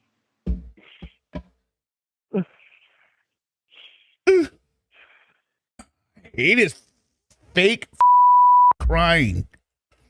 The denial that you've had for all of this time is why you have become so hated. No one can subtract what happened on that day or on that month. No one can take it away because it already happened. But then after that, you went to prison and nothing ever changed. The only response that people were getting from you is no, it wasn't me. Not my fault. You need to look elsewhere. You need to look at the shitbags that are in my family instead. Look at what they did to me. I'm the victim. That's just not the way it is. So don't do that to yourself anymore. And the one thing is, like, you're not holding this big secret of your admission. Everybody already knows. It's just that no one's ever heard it from you. It's kind of like when we were talking about your money. Just because people aren't outright calling you an asshole and a fucking deadbeat doesn't mean that that's not what they're thinking. And that's not what they're telling their friends and their family. You said before that you want to be a good man. Yeah, I do. You don't want people to walk around and look at you sideways like, oh my God, that's this fucking guy. No, I don't. I think it's part of what hurts me so bad. It's because I know what I did. Mm-hmm. It's so hard for me to live with it. That's why I just don't. I don't understand why you can't even like myself for what I did. Well, I hate you for what you did. And you should. Yeah. I hate myself for what I did. He didn't expect that. He thought he was going to get some kudos there. I know a lot of victims, Lorne. A lot. It's devastating to Exactly, think Miss about Farley. their pain and how they've been changed from that moment on. Someone that I know has been living with it for over 50 years. And there's scars on her body from Don't call him Tony Egg. Call him George Glass. how she would cut herself. Because that's how she would deal with it. She had so much pain. It affected everything in her life. She never had a normal relationship with a man. She never did. And it's all because someone like you came along. That's what breaks my heart. I want you to really feel that, Lorne. I want you to feel that it's because of people like you. I do feel it. I know what you're saying. I know how they feel. That's what makes it so hard for me to live with what I did. One of the things that makes me so sad is that you said you got mad at yourself when Chris Hansen came out because you got caught. Yeah, it was because I got caught. That's fucked. Yeah, I know. That's fucked up. All these lines, he thinks he's going to get credit for it. And she turns around and goes, that's fucked. Can I just come on and ask questions about Lorne? Yeah, good. The entire chat will answer all your questions about Lorne, Skyflash photographer. I will as well if I can. But thank you for the super chat, $1.99. Of course, none of these streams are monetized because this is a pedophile, and obviously no one's gonna run their ads on here. I'm bringing sexy back. Yeah. The mother boys don't know how to act. Yeah. Lorne. I know it is. That's something that you really need to think about because I'm happy now that I got caught. I could have hurt her. Yeah. For life. For life. I know what happened to me, and it hurt me for life. Oh my God, Right. Lorne. You would have destroyed her.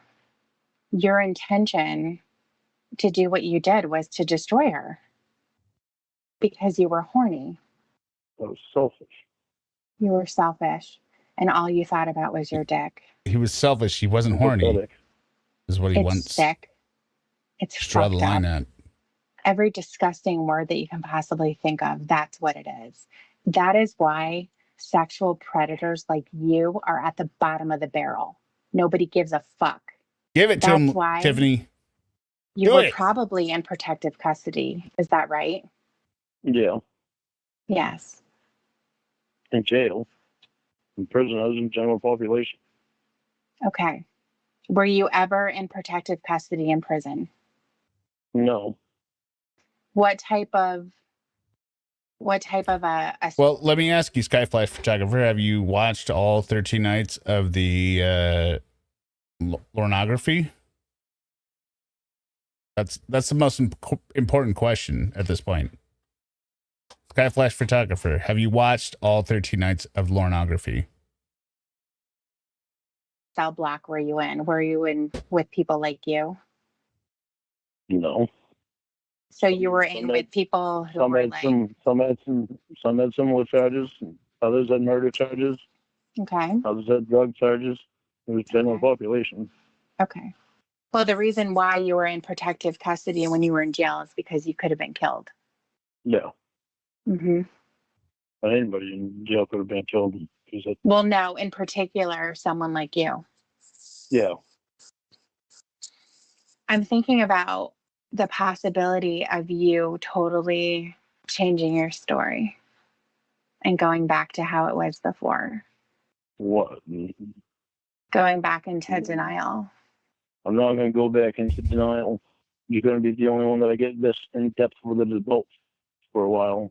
Well, hopefully it can be with the Just professional people in your life, the people that can actually help you process a lot of this stuff. I'm not a psychologist. I'm not someone who's been trained to deal with someone like you at all.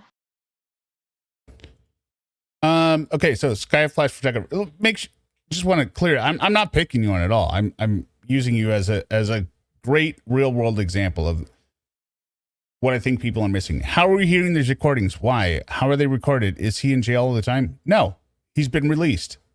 He served 5 years after this disgusting attempt to groom a child. I mean, let me ask you this, Skyflash photographer. What do you hate about? Why do you enjoy watching Sarah content? Let's just start with that. What is it about Sarah content that makes you enjoy watching it. But you're the one that I choose to be opening up to first about all this, that I trust to talk to about it, all this. Even though I know I can talk to Emma about it, but it's still not Yeah. the same, because it's just not the same. Why wouldn't it be the same? Because it's not. It's not you. Well, no, I know it's not me, Here he but goes again with she's it. your best. He doesn't want to talk to his best friend because it's not you. It's not you because he thinks he's going to date Debbie. friend. Yeah, but it's still just not the same. And I don't trust him. I mean, I probably do trust Emma with my bank account information, but not to the point where I actually give it to her. Does that make sense? Sophia Deloach has a great point. Hit the like button. Guy Flash Photographer. No, I'm too lazy. Okay, so you haven't watched the first 13 days or 12 days of Lorneography, but if you can type out what you enjoy about the Sarah Boone content, please let me know. And that'll help me frame my answer to explain Lorne better. Not really. As much information as I've given you about me, I don't really trust anybody that much to give that much information about me. There's not one thing about me that I won't tell you. Okay. Well, Emma, she actually knows about this stuff. I know. In between when you calling her a Mexican and a wetback, she tells you that she's really smart. Yeah. So I don't think of her as a Mexican, because to me she's just Emma. That's nice. And I'm not prejudiced anyway. So Lynn says her absurdity. Is her absurdity more than Lorne's? Is she more absurd than Lorne? For those who have been here for all 13 nights? Well, that's no good. matter if she's Mexican or not, but Right. it's still not something I'm ready to get this in depth with. All right, I got an answer here. I'm fascinated by her stupidity and lack of emotional intelligence. She's a grown woman who as a child, generally, we know as parents, we learn to love beyond ourselves. Okay, but that is all the same thing about Lorne. I mean, I've tried to, and again, I'm not attacking you, Skyflash Photographer. Like, what I'm saying is this is the frustration, or the difficulty, not frustration, difficulty in trying to introduce people to Lorne. Lorne is all of those things. Try and explain that Lorne has no emotional intelligence. He's a grown man, doesn't have any children, but also is completely non-repentant of his crimes. And he's free. He is free. He wanders the earth free today. There is no one on the planet that is less remorseful for their crimes than Lorne. Because even Sarah admits that she zipped him in the suitcase. She's not sorry about it, right? But she admits she did it. Lorne won't even admit that he wanted to go visit the child. After 32 days of a chat log, he thinks he was set up. He thinks he was tricked into it. And this was just a chain of crimes in his life.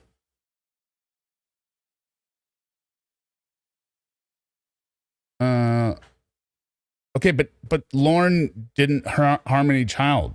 I mean, I get it. You don't want to watch a pedophile, I guess. I don't know why you... Skyflash Photographer. Okay, you said, also the word pedophile really turns me off when I have to watch true crime. All the people I go down rabbit holes aren't pedophiles. Okay, but here's what I would say back to you, Skyflash, as counter argument. And again, I'm not attacking you, because I understand plenty of people understand or believe the same as you do.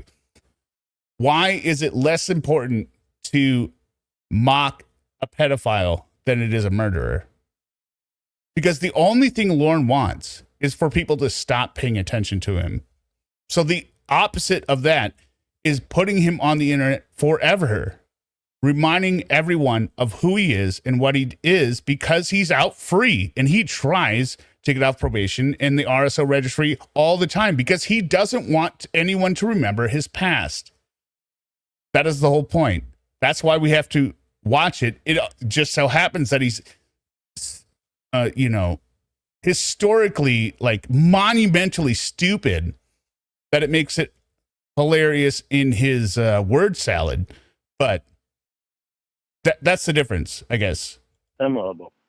Okay. If you want, I don't want to be this in depth with it about any of it right now. I mean, hopefully there does come a time when you'll want to, or you'll want to talk to someone, someone in, and if that, I mean, I can be on the phone with you when that happens. I don't need to say anything. I can just be there. I'd love that. Okay. So whenever that time comes, you want to talk to Emma. I know Dan. Dan's a good guy. I might skip over Winnie for the time being. Yeah. Tam, that would be the base of my argument. He's still free. He still walks the earth free. Because probation doesn't do anything. Like, the Catfish exposed him, got him sent back to prison because of exposing everything he was doing. It was only for 6 months, and they let him out again. So, I totally understand if there's a personal connection to it, but the idea that this is somehow like elevating pedophiles, like, I don't understand why is it an out of bounds subject? These are the people we should be criticizing the most, in my opinion, especially when they want to be left alone and forgotten about. I think there's still more that I need to figure out too. What do you need to figure out? I guess. What, Sadie? Be a good girl. I guess just. So he's already said at this point that, I wanted to have sex with an underage girl and it excited me, right? You think he has gotten to the point where he understands, oh, yes, this is my problem. But this is where the craziness of Lorne comes in. Because Lorne is not going to accept that thing he has already stated. I don't know. It wasn't so bad. Instead, I did. Skyflash Photographer, thank you. Let's do super chat. I'm bringing sexy back. Yeah. The mother boys don't know how to act. Yeah. Are you sure he doesn't want attention? Full disclosure, I have 10 years of law enforcement. I work in the jails, and I've seen many Lornes. Well, we know he doesn't want attention by the fact that he keeps filing motions with the court to take him off probation and hide it and remove him from the sex offender registry and hide his address so people cannot follow him anymore. The problem is he's too stupid and desperate to stop picking up the Catfish calls. We don't have a Catfish connection right now that we know of because he got some really weird, creepy people in his life that are actually hanging out with him. They aren't catfishing. They're just hanging out with him. And that's not, the joke's on them. You're just Lorne's friend now. You're a disgusting person. No, I can absolutely say with 100%, Lorne wishes no one would ever know about his chat log, and no one knew what he had done. Absolutely. I could say it without a doubt. So that's that. But what do you need to figure out? How I can bring myself to do it. What do you think? It's kind of the opposite of Sarah, right? Everyone wants to know. Sarah wants everyone to know what her crime in her trial is and how everyone is persecuting her and what an unfair trial she had, what an unfair judge, and everyone. She just cannot stop talking, right? Lorne is just desperate for everyone to not know what he did. Unfortunately for him, he keeps talking to Catfish that distract him from real victims. You're going to find, at the end of that road, you're going down this road of trying to figure out how you could do it. What do you think you're going to find there? So Skyflash Media, that's where I would say, or Skyflash Photographer, not media. That's where I would say, like I said, I put in the work. Watch the 13 Nights of Lorne. It does make sense after you see it. let me ask the chat here. For those who are not familiar with Lorne or were hesitant beforehand, does the 12 or 13 nights, I guess 13 now, nights beforehand of the chat log make it make sense now? Press 1 if yes, press 2 if you hated him anyway. I don't know. 1, has the chat log helped at this point of framing this argument? 1 yes, 2 no. I guess. Yeah, okay. What are you expecting? I don't know. I'm not expecting anything. I just trying to figure it out after what happened to me and how it affected me. What are you trying to figure How could out, I bring Lorne? myself to do it? What the hell is wrong with my head? Let myself do it. You Well, wanted I'm to gonna have ask sex with a something kid. of That's it, you, Lorne. And I'm hoping that you can continue to be honest. And I'm going to ask you, when did the fantasy start about you being with someone who's young, underage, and a virgin? Then when I started talking to her that way, that's when that fantasy started. And do you think that you had been denying that fantasy for a while? And the And Skyflash photographer again. Help you. Wait. Oh, here we go. Give me an example. Roasted him and laughed as hard as we at Competence Mentis. Again, watch Flash photography. You just gotta watch it. You're telling me to boil Lord of the Rings down to, a 2-page pamphlet. You gotta watch it. I can't say anything more. If you don't want to watch it, that's fine. But you can't ask me for a pointed example. It is a cumulative.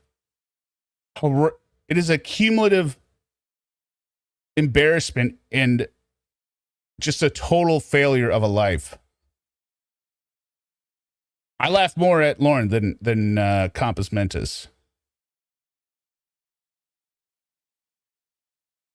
Or you could just everyone in the chat just give them examples.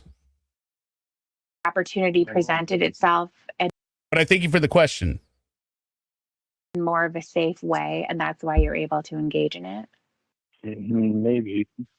Okay, so let's figure that out. Oh, that's where I got confused. When did you start thinking about that?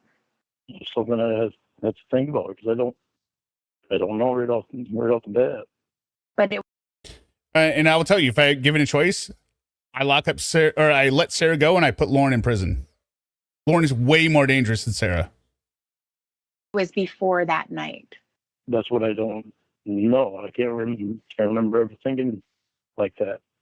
Or maybe I have thought about it before when I heard about people doing it What did you hear about?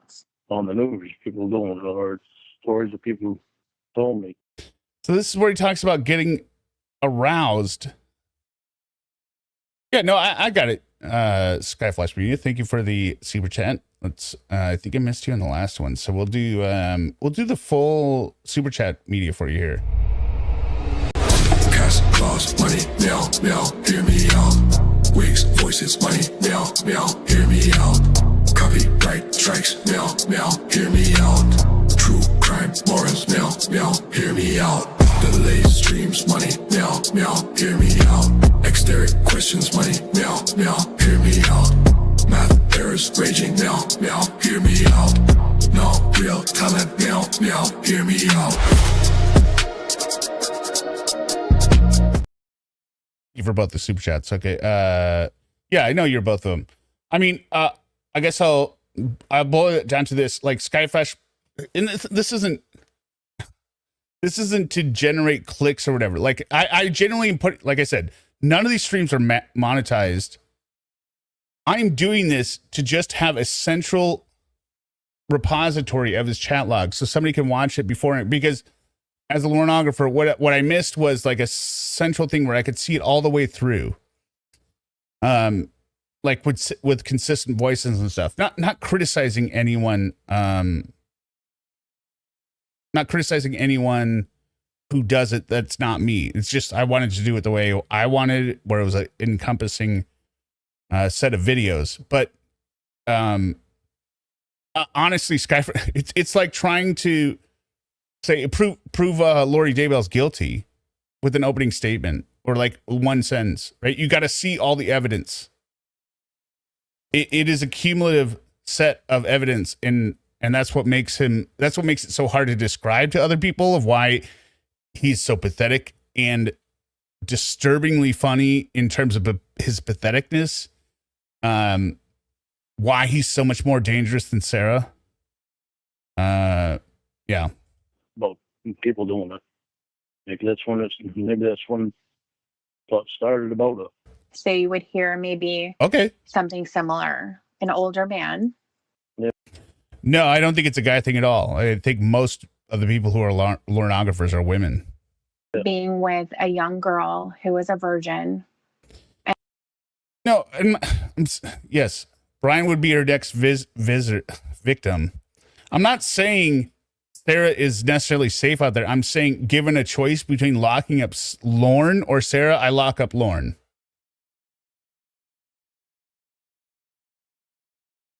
Because we could put Sarah under monitoring, right? Just like Lorne's on probation and monitoring right now. But Lorne, the type of crimes Lorne does are much harder to detect with lazy oversight. And even though that story was on the news, because obviously, most likely he got caught after the fact, after something terrible happened. But that turned you on. Oh, that is a bold statement. Hannah Badana says, I came here for the Sarah, but I stayed for the Lorne. I don't even like the Sarah content as much anymore because she stresses me out. Yeah, she does stress me out because we never get that pushback like we do with Lorne. I hate to admit it, I probably did. And yet, when thoughts started about it, I don't remember when. And Tony Egg is right. If you think picking on, I didn't take Skyflash Media's, Skyflash Photography's comments as it's wrong to pick on Lorne. I think he was just, she. I think she was just curious about like, why do we watch this? Exactly, but I know I've heard stories about it before, and that's every time somewhere along the way. Well, thank you, Skyflash Photographer. About it came in my head, but I never acted on it. My entire goal, again, of this entire series is just to serve as an intro, as a primer, because someday I'll stop making content. And I never stopped and thought about it all the time like that. I don't know whether maybe that's why I don't remember thinking about it. Somewhere along the way, the thought was in my head. It's not something I ever dreamed about. Did you ever think about it when you were? Ravina Denver doesn't think I can get into the woman POV. No, Tiffany from a couple of misdemeanors is great. It's 2 misdemeanors, or is it a couple of misdemeanors? But they stopped making content, so. Masturbate? No. Why not? Because all I thought about was women my age. So when you would hear the stories, like on the news or something, it would turn you on. Evidently. Somewhere along the way, it must have. The day that I turned 37 was the day I tried to play on it. Well, actually, it was a month before that, but I started trying to play on it. What about any other people online? Because you've been online for a while, right? That wasn't, you didn't just start when you went to Nashville. I hope to come back someday. I was online for a while. Okay. So had you ever come across someone who was young like that?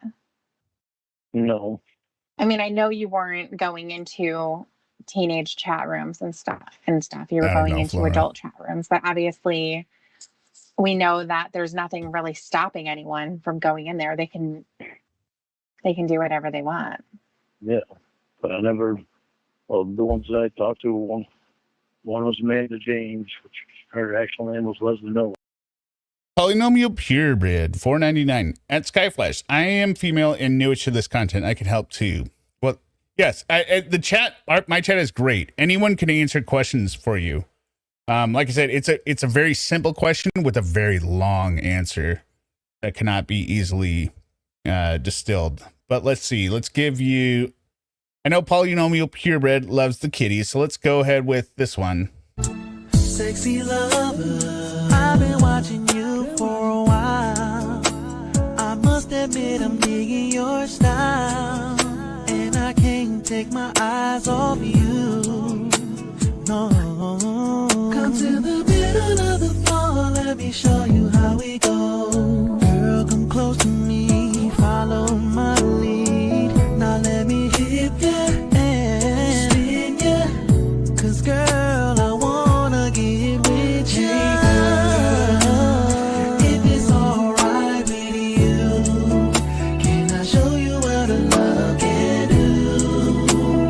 Promise I won't break your heart, 'cause I never want our love to depart. Hey girl, I want you to be with me and be in love eternally. All right, there you go. You get a fix with Chloe.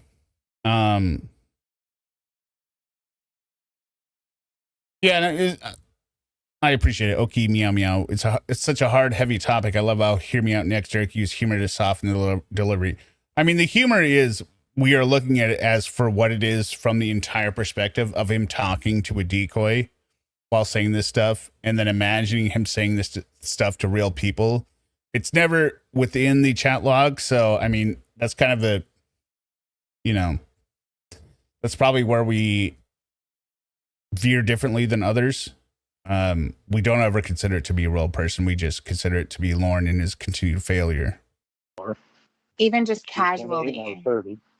because I'm not talking about like long relationships and things like that. I'm just casually. Even just casually, I never talked to anybody that wasn't, young like that. So I'm curious about something, because I know that with perverted justice, they had their decoys and they were positioning themselves in these chat rooms to see what would happen, to see if they were approached. And there were a couple of them that were there. It wasn't just Kayla. But when you were reaching out to them after a couple of lines, they bailed because you were already talking to Kayla. See, they say that, and I've heard about them saying that before, and I don't remember talking to anyone else. Yeah, I mean, I can understand you not remembering because it was so brief. It was kind of like you would go to them and it wouldn't go anywhere. It would only just be a couple lines and then they wouldn't respond anymore. I remember there was one room that I was in. It was an adult room. Okay. And I remember that I went down the name of every girl and just said hello to every girl in that room. Here you go, Katie. Just something to do. I didn't mean to talk to anybody and have a conversation with anybody. Just every female in that room, I went down, said hello to every one of them. I remember that it was one room. So Lorne is stating that he went into a room, right-clicked on all the females, messaged them saying hello, and expected no conversations. This is about as dumb as I never even meant to do it. I never even wanted to go there. He is literally starting a chat message session with every single female in a chat room and not expecting a response. I did that. Okay. And I'm assuming that that's the one where you came across Kayla, because that's the story that you've used since then. I don't remember if that was the same room or not. Okay. I just would click on the names and I'd say hello, and I click off the names and I go to the next one and I do the same thing. Just hoping that somebody would answer. No, Well, then what would be the that, point of saying hi? I don't know why I did that. Again, I don't know why is really stupid. Well, it might be stupid, but it's just, I did it. I didn't really need to have a conversation with anyone. It's just clicked down through every female name and said hi. But did they have little pictures next to their names or something? How would you know? No, how would I know if it was Did female you? or not? I can look on their profile and it would say female. And then it would have a picture in there, though, right? Well, some of them had pictures and some didn't. Okay. But do I remember any of the pictures? No. Well, I understand that. Do you remember Kayla's Uh-huh. picture? On a profile? No. I remember the pictures that she sent me, Okay. or some of them. But I remember some of them. And even at the time when she sent me the pictures, I don't know why I couldn't see it at the time, probably because I didn't want to. But I knew they were different girls. So there was at least two different girls that weren't the same. Did you think that maybe she's so young that she's going to look different depending on when the pictures were taken? I don't remember what I thought of it. I don't think I thought that. Just because I could tell that. He couldn't tell the difference. He was seeing with his dick. He didn't see any difference. He saw no difference. It was a female. They both had long hair. I'm good. They weren't the same girl. And what did you think when you noticed that? I thought something was messed up because it's not the same girl. But What did you think was messed up about it? That she was telling me she was the same girl, and it wasn't. I could see that it wasn't the same girl. No, you didn't, Lorne. You only say that now because you know how stupid you look. Okay. And that's what's messed up about it. 'Cause I didn't say anything to her. I didn't let it click in my head that, this is messed up because she showed me two different pictures. All he's doing, ladies and gentlemen, all he's doing here is trying to save face in front of Debbie because he thinks he can have sex with Debbie. That's not the same person. What about when you called her on the phone? That messed me up too. She didn't sound. You've heard the phone call, right? Everyone here, you've heard the phone call from, I don't know what it was, night 7, maybe night 6. Did he sound messed up at all when he picked up that phone? He said, "You said so sweet." And she's like, "Thank you." He was in heaven. He wasn't messed up at all. And he wasn't messed up in his chat afterward. He said, "Can you call me again?" But she was 13. She sounded like she was 9. Yeah. And that messed me up. He didn't mess you up, didn't. Lorne. Okay, go ahead, Tiffany. You got him. It sounded like it messed you up. No, it didn't sound like it did, but Because that was before Chris Hansen came out. when I got off the phone, it messed me up because I was like, that doesn't even sound like a 13-year-old girl. No, Lorne. As soon as the phone hung up, you said, "Get right back on the internet. Get right back on the internet." Lorne, you are so stupid. And your lies are so ridiculous. And when I got there, and Casey was there, and her hair was brown, that messed me up. Like, That's why I leave it in the intro clip. I thought you were blonde hair. And then I extended it tonight with, "Yeah, do you like it?" "Yeah, I think it's pretty." everything clicked that nothing was the same. Then why weren't you scared during the sting, Lorne? You showed no fear. The only time you showed fear was when Chris Hansen came out. But nothing was clicking to tell me. So then when you were talking to Kayla, I don't remember exactly her name, but it was something like Kayla Princess, right? Is Lorne in the chat here, incognito? That is I see him a throw out to the Mo Negros, Westmost, the most worst. No, I don't believe nobody watches my channel besides all of you lovely people. Nobody of any celebrity status watches this channel. I can't even get my own family members to watch this channel. Or something like super girly, like young. Yeah. So when you saw that name, you imagined that she was a young girl. I Oh, don't kiss know first. what I imagined when I saw her name. I don't remember Okay. what I thought What about when you saw her pictures? when I saw her. What are you asking me though? I'm asking you, like, what made you want to continue? I don't. I want to tell you that I know, but I don't. Other than the fact that I was horny and the thought of the whole thing. Mm-hmm. That's what made me want to continue. One of the things I think is interesting too is that Actually, when you know you were what? Ravina Denver, you are absolutely right. Slothcat is the celebrity that comes here several times.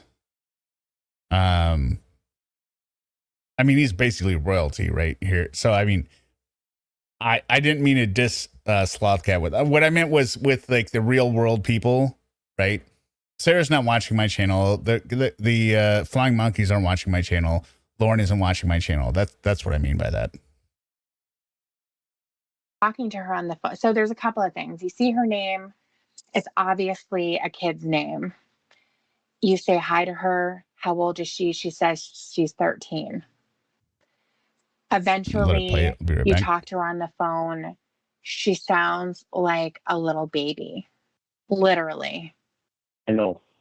Nothing deterred you. There was nothing that made it real, or I should say too real for you, that you were like, oh my God, I'm so disgusted with myself. This is too much. I am out. I can't believe I'm doing this. So, Do you understand why there's more for me to figure out?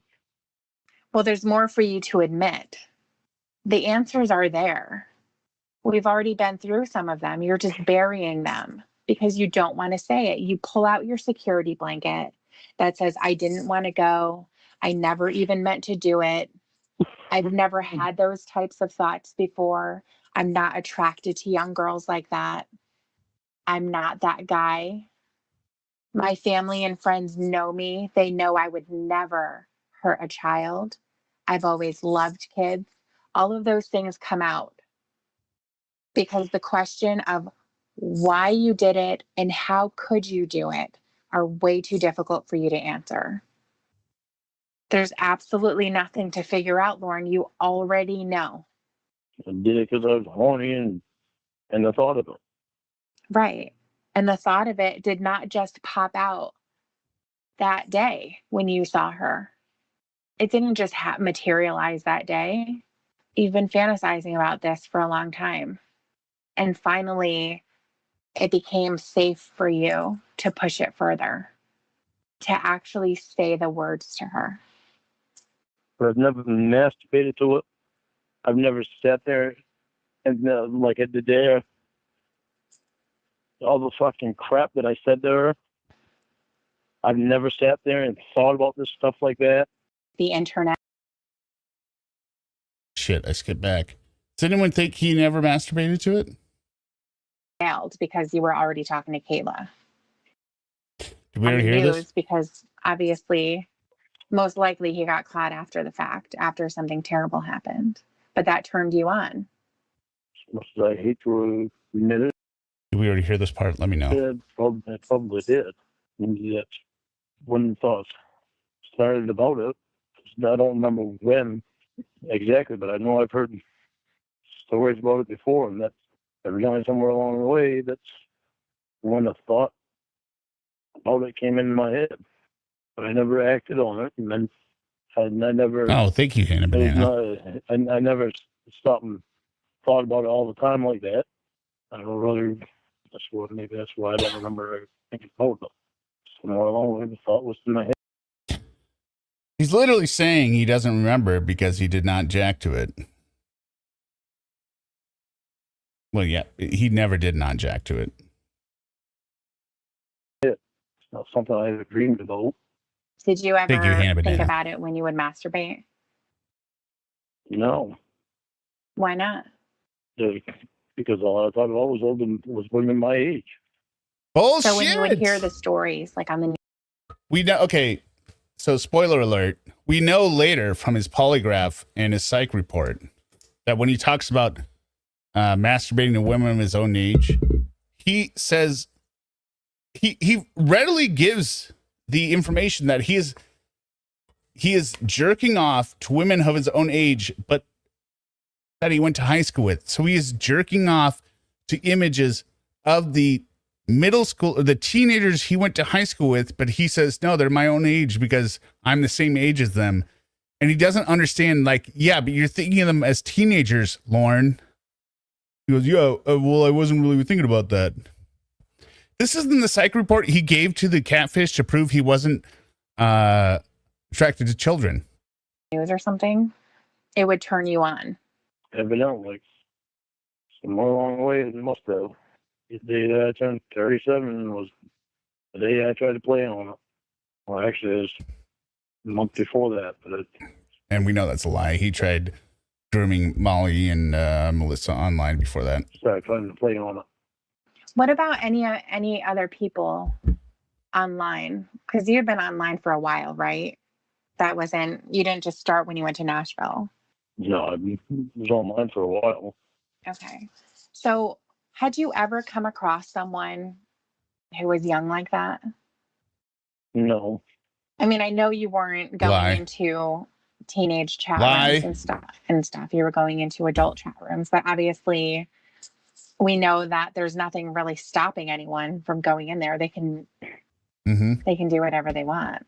Yeah. But I never, well, the ones that I talked to, one was Amanda James, which her actual name was Leslie Miller. Even just casually. 30. Because I'm not talking about like long Liar! There we go, Kel, yeah. relationships and things like that. I'm just casually. Even just casually, I don't. Did everyone hear Anakin Skywalker say liar? I never talked to anybody that wasn't young like that. So I'm curious about something because I know that with perverted justice, they had their decoys and they were positioning themselves in these chat rooms to see what would happen, to see if they were approached. And there were a couple of them that were there. It wasn't just Kayla. But when you were reaching out to them after a couple of lines, they bailed because you were already talking to Kayla. See, they say that, and I've heard about them saying that before, and I don't remember talking to anyone else. Yeah, I mean, I can understand you not remembering. So that's, again, the importance of this chat log, which I feel like I included, right? We see where he tried to message the other decoys. Because it was so brief. You know, it was kind of like you would go to them and it wouldn't go anywhere. It would only just be a couple lines and then they wouldn't respond anymore. I remember there was one room that I was in. It was an adult room. Okay. And I remember that I went down the name of every girl and just said hello to every girl in that room.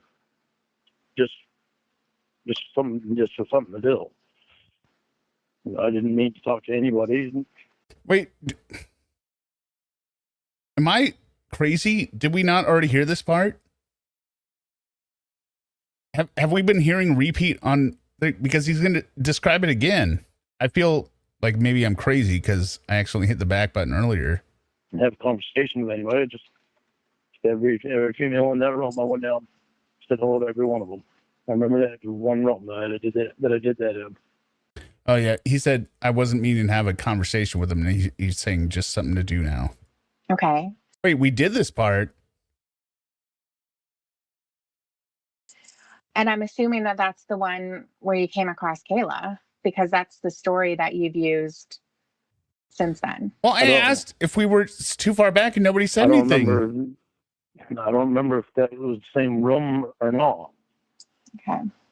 I apologize. I'm sorry, everyone.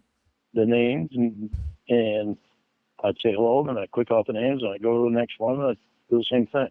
Just hoping that somebody would answer. No, I just.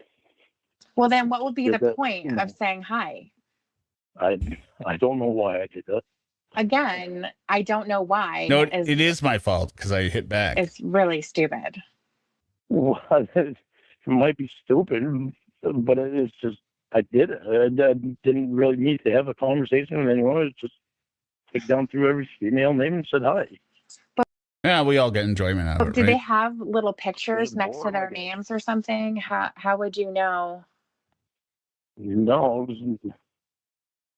how would I know if it was? Yeah, I don't know if we've heard this because I've heard all this many times before, so I can't say like, oh, I just Did heard you- this. I know. I can Yeah. look on their profile and it would say female.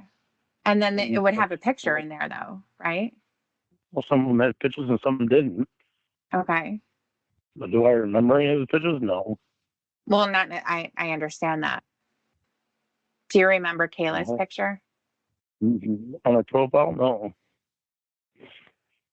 I remember the pictures that she sent me, That you Okay. begged for. or some of them. But I remember some of them, and even at the time when she sent me the pictures, I don't know why I couldn't see it at the time, probably because I didn't want to. But I knew they were different girls. So there was at least two different girls that weren't the same.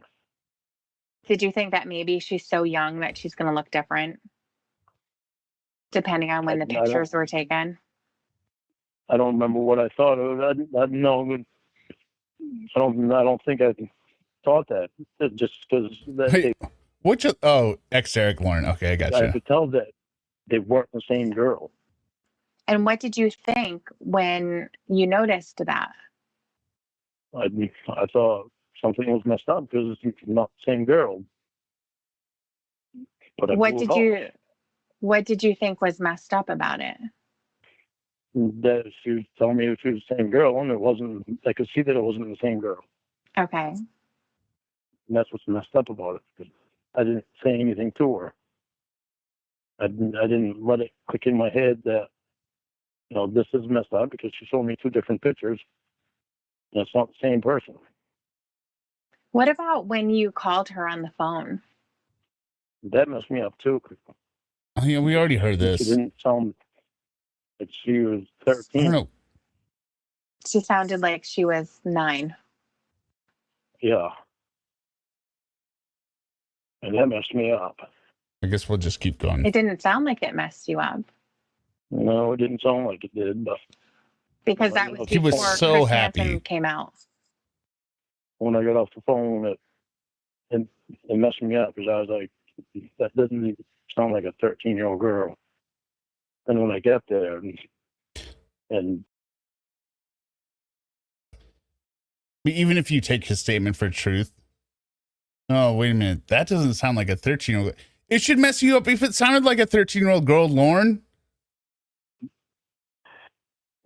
Casey was there, and her hair was brown, and that messed me up. I'm like, everything clicked that nothing was the same, but nothing was clicking to tell me. So then, when you were talking to Kayla, I don't remember exactly her name, but it was something like Kayla Princess, right? Or something like Yeah, super girly, like young. yeah. So when you saw that name, you imagined that she was a young girl. I don't know what I imagined when I saw her name. I don't remember Okay. what I thought. What about when you saw her pictures? When I Yeah, another good point. Like, wait a minute. This doesn't sound like all the other 13-year-old girls I talked to. saw her, what are you asking me though? I'm asking you, like, what made you want to continue? Well, how much further Continue. ahead were we? I won't tell you that I know, but I don't. Other than the fact that I was horny and the thought of the whole thing. Mm-hmm. Yeah. That's what made me want to continue. Yep. One of the And things I think banana. is interesting too is that when you were talking to her on the phone, so there's a couple of things. You see her name, it's obviously a kid's name. You say hi to her. How old is she? She says she's 13. Eventually, you talk to her on the phone. she sounds like a little baby. Literally. I know. Nothing deterred you. There was nothing that made it real. Or I should say too real for you, that you were like, oh my God, I'm so disgusted with myself. This is too much. I am out. I can't believe I'm doing this. So, Do you understand why there's more for me to figure out? well, No, there's more for you Lorne. to admit. The answers are there. We've already. There's nothing more for you to figure out. Everyone, tell me in the chat, what is Lorne's problem? Everyone, what is Lorne's main drive? What is his problem? How he got caught in this sting? Everyone knows the answers.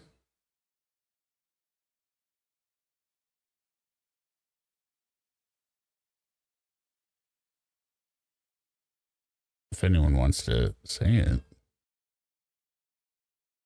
Well, there's Mr. Penis. Yeah, he's attracted to minor girls.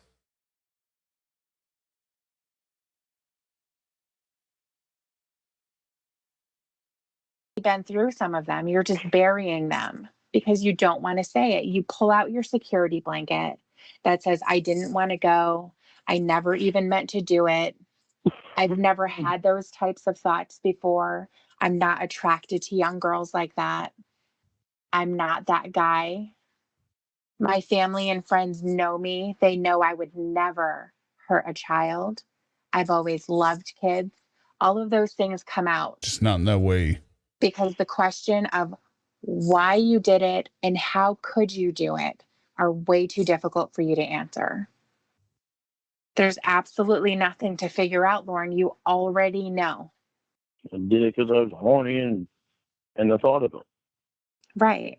And the thought of it did not just pop out that day when you saw her. It didn't just materialize that day. You've been fantasizing about this for a long time. And finally, it became safe for you to push it further, to actually say the words to her. But I've never masturbated to it.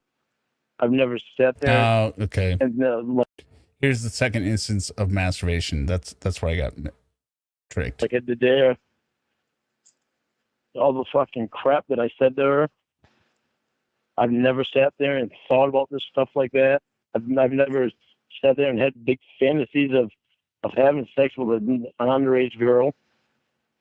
I've never gone to that depth till that day. So if you didn't masturbate to it, if you didn't, think about the things that made it, having sex with an underage girl, exciting for you. If you never thought about it before that day, why did it all of a sudden hit you? By other people doing this. So I've thought about it before that day, but I've never sat down and dwelled on it and thought about it. And do you understand what I'm saying? I've never taken time This is such a stupid to dream answer. about it. So just sit there and think about what it would be like, and let's put that much thought into it.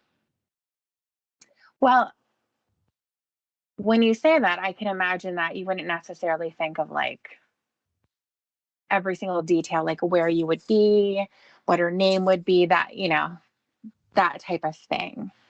But I think that there's things that you were thinking about, because Okay, this is another way for me to explain it. Like with you, I think about doing things with you. Just do. Oh my God. Oh my God. Oh my God.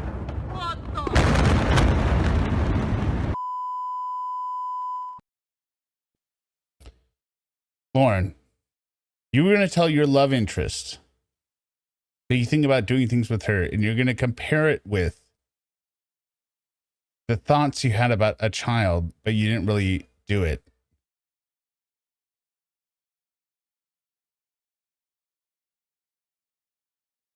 I don't know why it's not playing. You like and let's I put backed that it much up a little thought bit. into it. Well, when you say that, I can imagine that you wouldn't necessarily think of like every single detail, like where you would be, what her name would be, that, that type of thing. But I think that there's things that you were thinking about because Okay, this is another way for me to explain it. Like with you, Mhm. I think about doing things with you.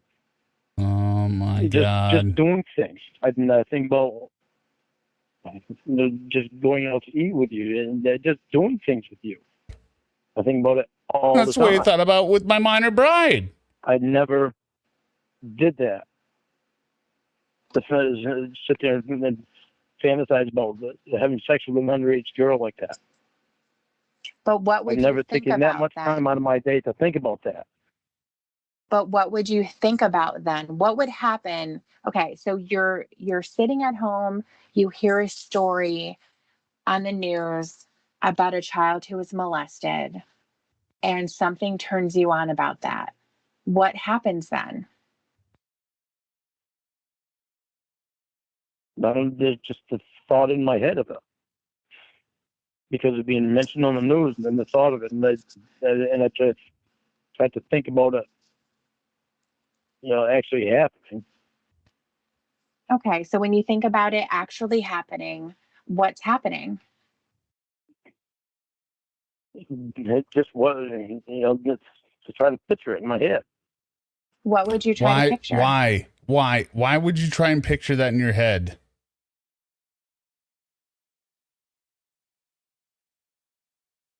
Why? Just what that Yes, what exactly. that Hannah was actually Banana. that was happening. What they say, what the stories that they say, I try to get the picture in my head of it actually happening. Why, Lorne? And that's the thing is that I never put myself in place to be in that. Yes, you did. With that girl. You literally did. You went to the Sting house, you idiot. You went to the Sting house. You put yourself in that position. Yes, exactly. For everyone, imagine hearing a news story about a child being molested and it turns you on and trying to think about that. And he's telling this to a woman he thinks he's going to have a relationship with. Or the boys, I've heard disgusting fucking stories about it happening to boys. Mhm. And just grossed me right the fuck out because of what happened to me. Nothing happened to you. And it's not any better that you say, well, I heard it happening to boys. That's disgusting. But you try and fantasize about it when it's a girl, Lorne? Mm-hmm. And so it's not something that I ever sat down and thought constantly about. You just said you sat and thought about it. It's just the story of it. When I hear the story of it, it would be in my head. And that's thinking about it, Lorne. That's literally thinking about it. Picture it. And it turned you on.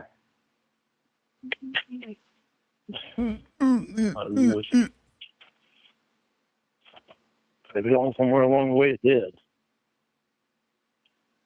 Well, when you say evidently it did, that kind of puts a question mark in there, Yeah, because it grosses me out to think about it.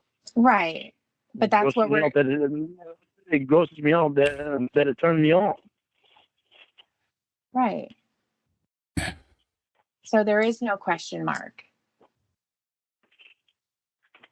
So change your answer a little bit and not say evidently it turned me on, because when you say that, it makes as if you're confused and you still don't understand. The answer really is. Can you all see why it helps to hear this call after the first 13 days of the chat log? How much bullshit this is? It turned me on. When I would hear those stories, I would visualize myself in those stories. I say evidently because it's a defense thing. I don't want to admit it. Right. It's a defense thing. And that's what we're trying to get past. Right, you're lying, Lauren. That's the whole point. You're lying.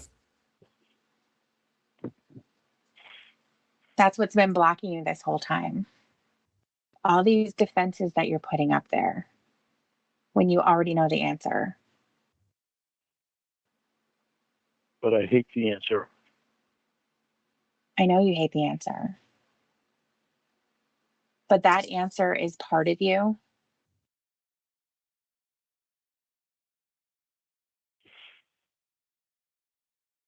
And I get that you can't take it. You can't take the discomfort.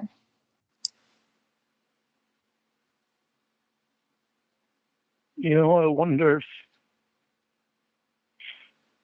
what happened to me when I was a kid. If that's the reason Bullshit. There he goes. that I had thought about it. Another deflection. He knows he's losing the argument. He's trying to cycle it back around and be like, oh, what about, what happened with me and my brothers, which didn't happen.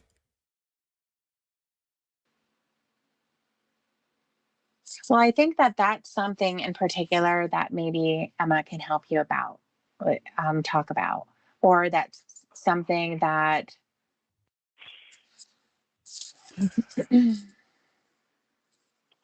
it's something that you can talk about with your counselor in your probation That stupid officer. sigh. That sigh is like, she's not fully converted yet.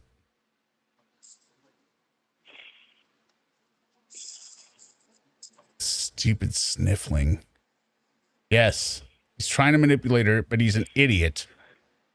What I really want to do right now is for you to move past those defenses that you try. When you don't acknowledge this, you're never, ever, ever going to be able to process it the right way. That's why you've never been able to talk like this to Allie, someone who was in the position to help you.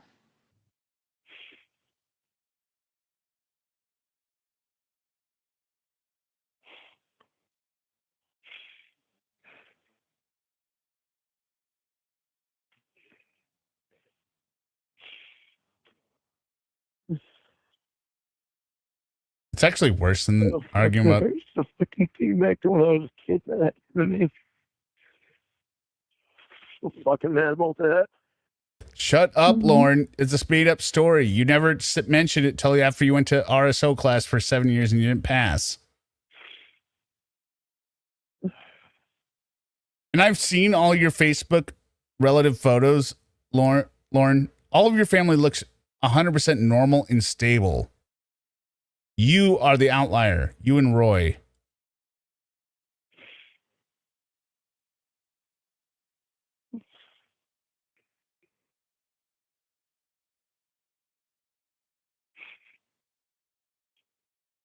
I'm really glad that The fact that your family wants nothing to do with you, it is an indication of their normalcy. The fact that they have cut you off, they have no use for you. They don't want anything to do with you, Lorne. Says their sanity. finally, Depp, Lorne, Depp versus Heard was amazing. you're saying it out loud.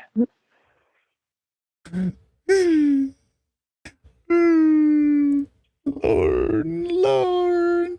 Shut up, Lorne. I'm glad that finally you're able to know that you're not any better than the other guys in your class, any of the other guys who were showing up He doesn't want to hear that. to meet their own Kaylas. You're not any better and you're not any different.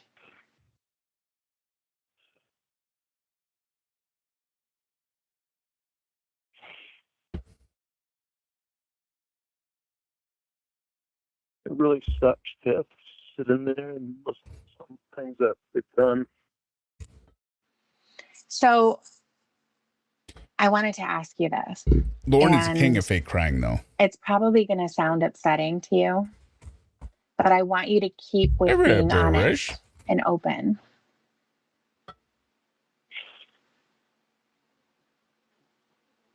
when you are hearing those stories?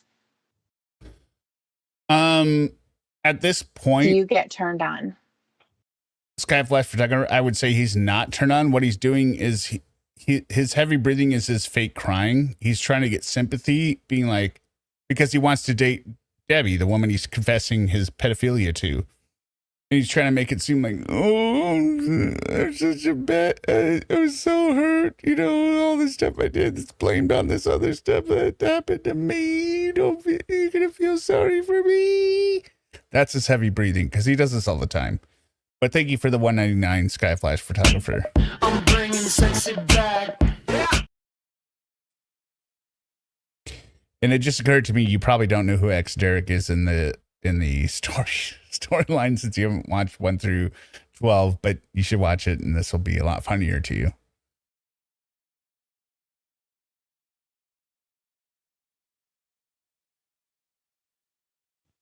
No, I don't. I get mad. I get irritated, and I try to block it out. Why do you get mad? Because he's an innocent little kid. I've heard some disgusting things.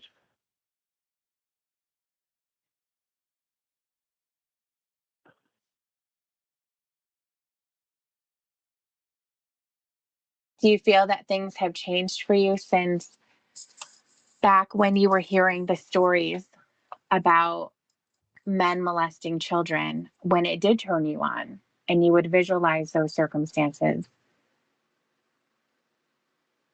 So I think, what do you mean, do I Until now. Huh? What do you mean, what do I think things have changed for me? Well, what do you think has changed? Because I get that they're talking in much more graphic detail and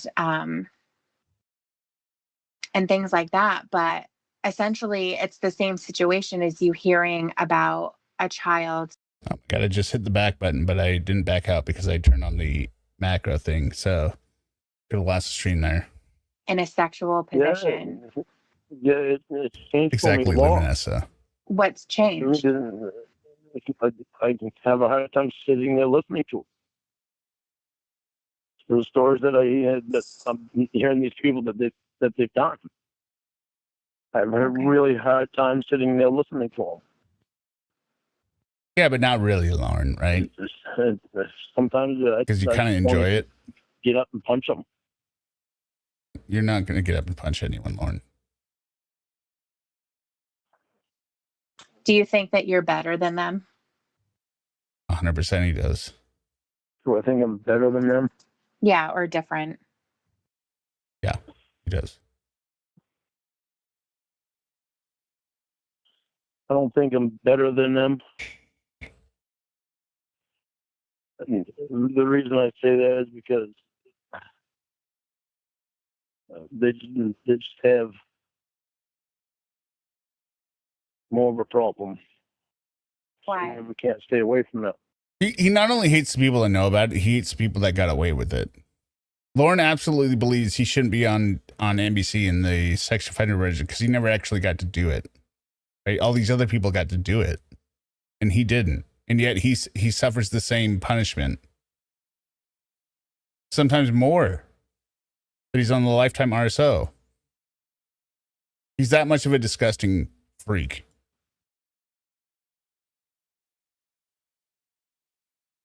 Well, how are your thoughts and behaviors different from them? So I can stay away from it. I stay away from it. I don't think about it anymore. You didn't stay away from it. You got arrested attempting to do it, and now you're on RSO list, and you're so disgusting, and all the catfish have kept you distracted that you haven't been able to find another real victim, Lauren. You're not able to stay away from it at all. You tried to molest or groom the fake child of your fake catfish. I hate the thought of it. I hate that I did it.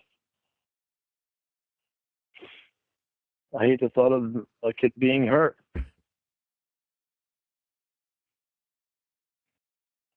That's why it's so hard to sit there and listen to the stories. But I can't hate that person because he's got a sickness. Yeah. And at least he's in there So you gotta love me, Debbie. I have a sickness. trying to deal with it and I'm trying to deal with trying it. to get better to not do it. And some of them are really putting in a really good effort. Like Do me, you Debbie. feel The like ones that are putting in a really good effort are really have a serious problem with it. okay? So, what do you think about the sickness that brought you to do what you did? You mean Daryl Brooks?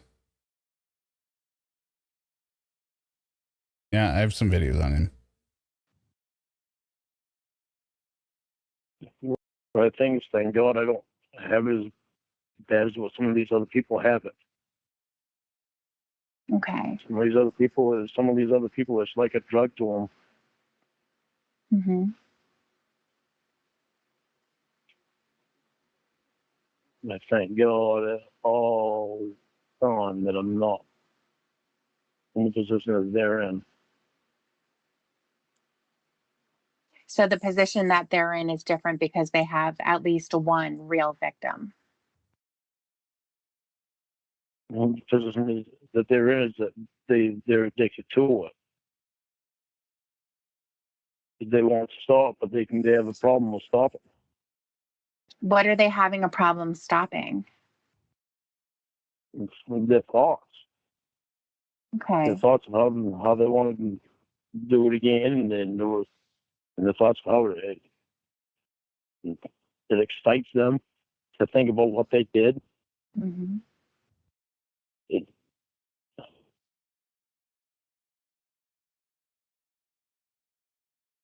doesn't excite me to think of what I did. It bothers me that I did what I did. It bothers me that I had thoughts of it. It bothers me that I acted on it.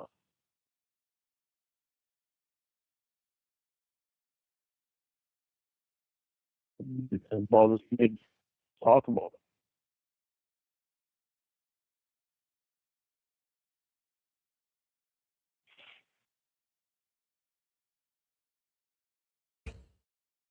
It bothers me that I haven't been able to talk about it to anybody and go in depth with like I have with you with it.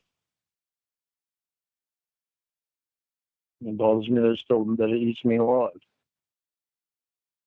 It should eat you alive.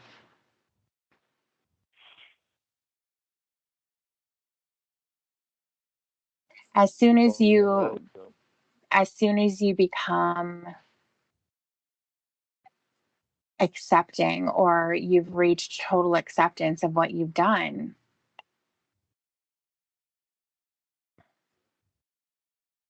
that's just it. You're accepting it.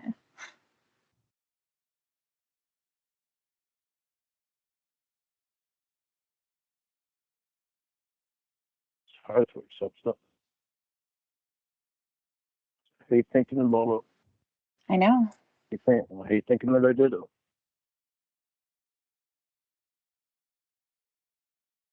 It hurts thinking that I did it.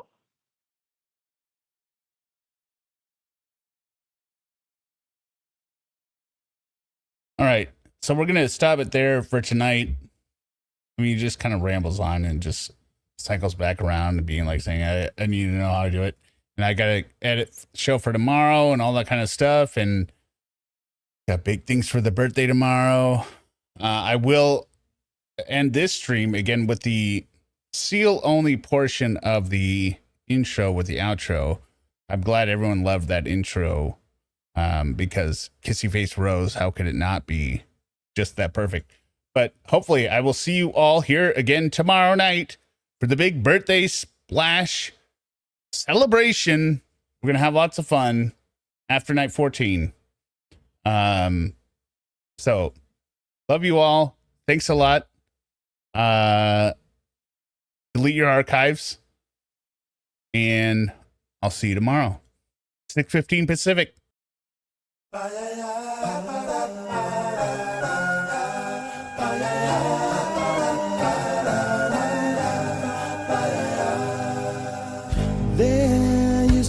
a graying tower alone on the sea.